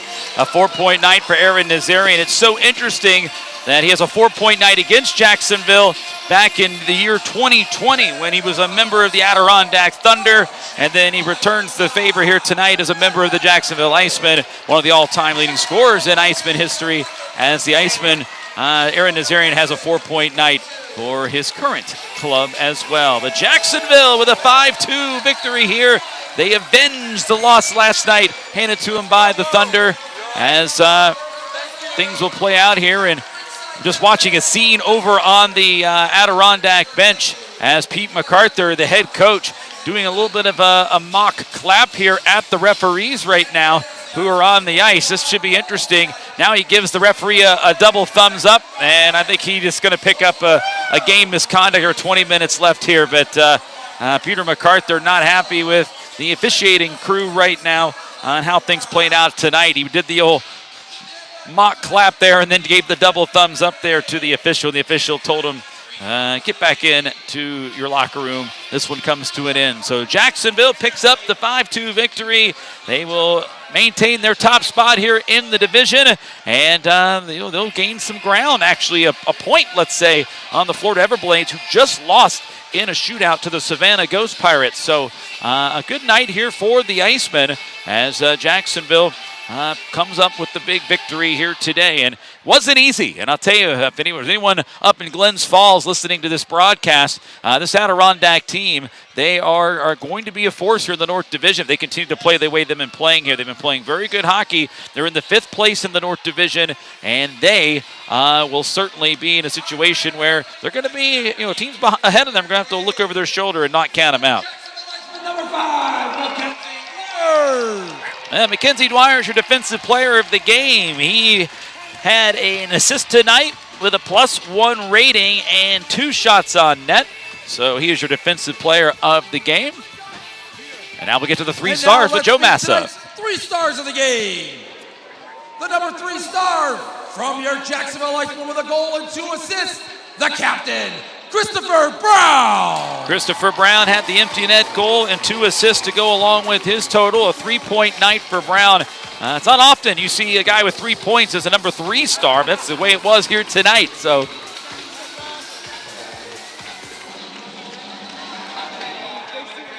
and tonight's number 2 star of the game, also from your Icemen, with 29 saves, Parker Gahagan. Parker Gahagan, he was very good here tonight. Again, 29 saves, as Joe mentioned there, but he made some big-time saves. And the Icemen just have the wonderful trio of 3 fantastic goaltenders. Number 1 star from your Icemen. This one's an easy one with a hat trick and an assist. Number 22, Era Nazarian. And no surprise here. It was a slam dunk #1 star here for Aaron Nazarian. He gets 3 goals here tonight and an assist to cap off a 4-point night. Takes the long stroll there to toss a t-shirt to a youngster. Love it. And he'll be joined down on the ice with Arlie Johnson. Naz, what a performance tonight with a hat trick and an assist. You do it against your former team as well in Adirondack. Talk to me about how your mindset was going into this when coming off the loss last night. Yeah, it's just the same as every game. You know, we bounce back just like we bounced back all year, and it was a great effort up and down the lineup, and it was a really good character win from the group tonight. You talk about bouncing back all year. That's now 11 straight victories for the Icemen coming off a loss or an overtime loss. What does it tell you about this team that you don't let anything affect you and it's just move on to the next game? Yeah, like you said, we just move on to the next game. There's a lot of pride in that locker room, and, you know, we came out and battled tonight and won the game. So thanks to the fans for hanging in there with us, and it's just a big win. And talk about these fans while we get the chance. You know, over 8,000 again tonight, averaging over 7,500 a game. How much does this crowd lift you, not only during the season, and I assume it's going to be so much more in the postseason? Yeah, it means everything. You know, we come out here and it's loud, it's awesome, it's an unbelievable atmosphere. Best fans in the league, best place to play in the league. So thank you. Well, you were an unbelievable performer tonight too, Naz. Congratulations on the victory. Let's keep going, man, and keep it rolling. Yep, thank you. Thanks a lot. Thank you so much, Naz. Joe, back to you. And there you have it, your #1 star of the game, Aaron Nazarian, had the hat trick and an assist, a 4-point night as well as Jacksonville picks up the victory here by a 5-2 count. And Jacksonville now with the win here improves to 35, 17-2-0. They now have 72 points in the standings, while the Adirondack Thunder they dropped to 21-24, 7-1. Pretty good road trip, though, for Adirondack. So this is not one they need to really worry about. It was a tough one, but I think they're going to be just fine moving forward. They showed a lot here this weekend. So looking at the stats here, Aaron Nazarian getting things going here for the Icemen after a scoreless first period of play, as Jacksonville getting the big-time goal from Aaron Nazarian just 9 seconds into the period, as Jacksonville leading on Aaron Nazarian. Again, it was scoreless first, so hey, Nazarian wasted little time, just 9 seconds to be exact, to score the first goal of the game to make it 1-0, his 16th of the year, set up by Jake Goldowski, who gets his first professional point here in the ECHL, along with Christopher Brown. Then exactly 1 minute later, it would be a goal for the Adirondack Thunder, as they would get a tally, as Smith would get the goal, and that would make it a 1-1 game, his 10th of the year, set up by Grasso and Harper, and 1-1 at that point. But Jacksonville at 18:41 would get a shorthanded goal, their 10th of the year, and it was also the 10th surrendered by Adirondack this year, and it was Aaron Nazarian, his 17th of the year, set up by Christopher Brown, and that would make it a 2-1 score, and a big boost for the guys heading into the third period. And then early in the third, a minute 57 in, guess who? It's Aaron Nazarian, down low, scoring the third goal of the game to ignite some hats being thrown out for the hat trick. 18th of the year for Nazarian, set up by Thea Charitis and Dwyer. 3-1 Jacksonville at that point, but Adirondack would get a goal at 8:25, as this will be scored by Brett Oderkirk, his 5th of the year, set up by Laterno and Orgel, and that would be a power play goal that scored at that point with just seconds remaining. Just kind of a little bit of a rush in, made it a 1-goal game again. Then at 10:43, the Icemen would get a power play marker, and this one would be almost put in by Aaron Nazarian. Brendan Harris dumping it down to Nazarian.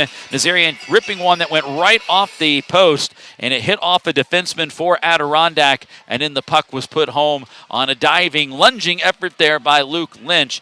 And Lynch would put that one home for his 13th of the year. Again, Nazarian Harris factoring in on the assist, a power play goal, a big one at that point for the Icemen. That made it a 4-2 score. And then Christopher Brown with the empty net would pick up an easy empty net tally as he chased down the puck, as after a defenseman fell for Adirondack to net his team best 21st of the year. Christopher Brown has already set career highs in points, assists, and goals for his career. So he's just adding on to the stats now, padding the stats. That made it 5-2, and that's your final score here tonight. The Icemen were outshot 31-22 by the Thunder, but that's all right. Parker Gahagan was very good here tonight, your number 2 star with 29 saves on 31 shots.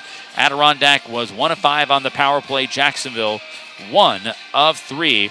And that's how this one ends. The Icemen get their 35th win of the year in front of an announced crowd tonight of 8,256 here at the VyStar Veterans Memorial Arena as we welcome back Arlie Johnson as he had a chance to talk with the guys down there. But this team just got a great response to just about everything. There's nothing keeps this team down. You threw out the stat, and Aaron Nazarian backed it up. Even before I think you threw the stat out, saying, "Hey, I think they're almost aware of it. Hey, nothing really keeps us down. We're able to bounce back pretty quickly," and they've done that. They've proved it now. 11 straight games with a win after dropping a game or even losing in overtime. The team responds. So it's. There's all these things, the adversity that we talked about on the podcast too, all these things that the team has been able to bounce back from, the injuries, yet they persevere, they're able to get the wins. The trades from the American Hockey League that they had to deal with. Things out of their control, yet they're just still finding ways to win.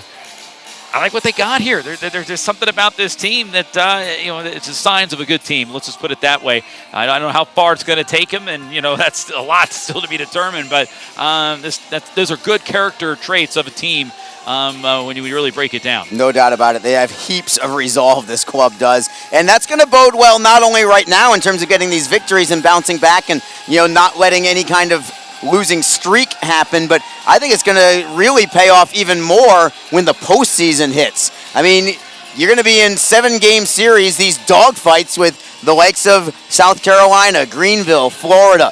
You're going to end up facing one of those clubs. If you can continue this kind of play where you don't lose back-to-back games, well, you're a tough out at that point. You're already a tough out just because the Icemen are a good club.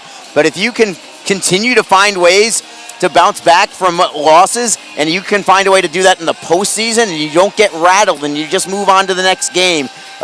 Those are the kind of things that really matter late in the season and going on into the postseason. Whether they can keep it up, I guess we'll see, but, it's been over 2 months now, and the Icemen have done quite well, thank you very much, when facing any kind of adversity, and let's keep the good things rolling. Now the next step is let's try not to get another loss anytime soon. Let's see if we can convert this victory into a bit of a winning streak, and it starts Thursday in Greenville. Yes, it does. A big game there. And Arlie, let's just, with all the scores here that in the South Division here today, let's update the standings and where they're at. All right, it is Jacksonville with the victory, staying on top, of course, in first place, 72 points, now 35 wins, 17 losses, 2 overtime losses. They're only 5 victories shy of their franchise best, and they still have 18 games to go. Yeah. I got a pretty good feeling they'll set another franchise record this year, so let's start there. Original mark was 40 last year. That's right, so 72 points for Jacksonville. They now have a 3-point lead over both the teams from South Carolina. The South Carolina Stingrays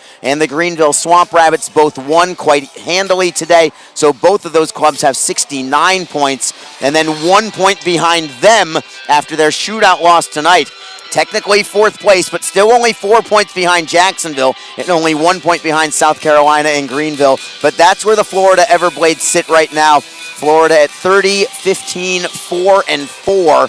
For 68 points. So 1 point behind South Carolina and Greenville, 4 points behind Jacksonville. Oh, by the way, the Atlanta Gladiators also lost today, lost in the shuffle. So if you're into these kind of things, it's super early, but I'm just going to throw the number out anyway here on March the 4th. Your Icemen magic number as of right this second is 21 points. 21 points. Mark it down. That's combined Jacksonville victories and Atlanta or Orlando losses or shootout losses. If you need some help with the math, you can reach us probably info@jacksonvilleicemen.com. I don't know if anybody actually reads such a website, but I'll throw it out there just the same. If you are familiar with the Icemen and you come to these home games, come find us. We're at the top of Section 114. We're actually quite pleasant, and we enjoy talking to the fans. That we do. There's no doubt about it. And we enjoy being part of broadcasts in which the Icemen win, which was the case here tonight, Arlie. So what can you say? The magic number is 21. Yes. And throwing it out there. I know that's valuable information that the front office staff's already been asking me about. Of So course. I'm glad you figured it up real quick. I could tell them, okay, you got it. Now you guys track it the rest of the way. No, Yes. Oh, boy, it's going to even get more complicated as we head down the stretch. But this was a fun one, Arlie. I guess we'll get ready to wrap it up here. But Jacksonville gets it done. This team, they're fun to watch. There's something. And it's been a great ride here up to this point, but it's only going to get more and more interesting as we go through March. It was a very entertaining game tonight, but nobody was more entertaining than number 22 in black, Aaron Nazarian, with a hat trick against his former team at that, and Adirondack chipped in with an assist as well. What a performance from him as the Icemen stay in first place by 3 points over South Carolina and Greenville.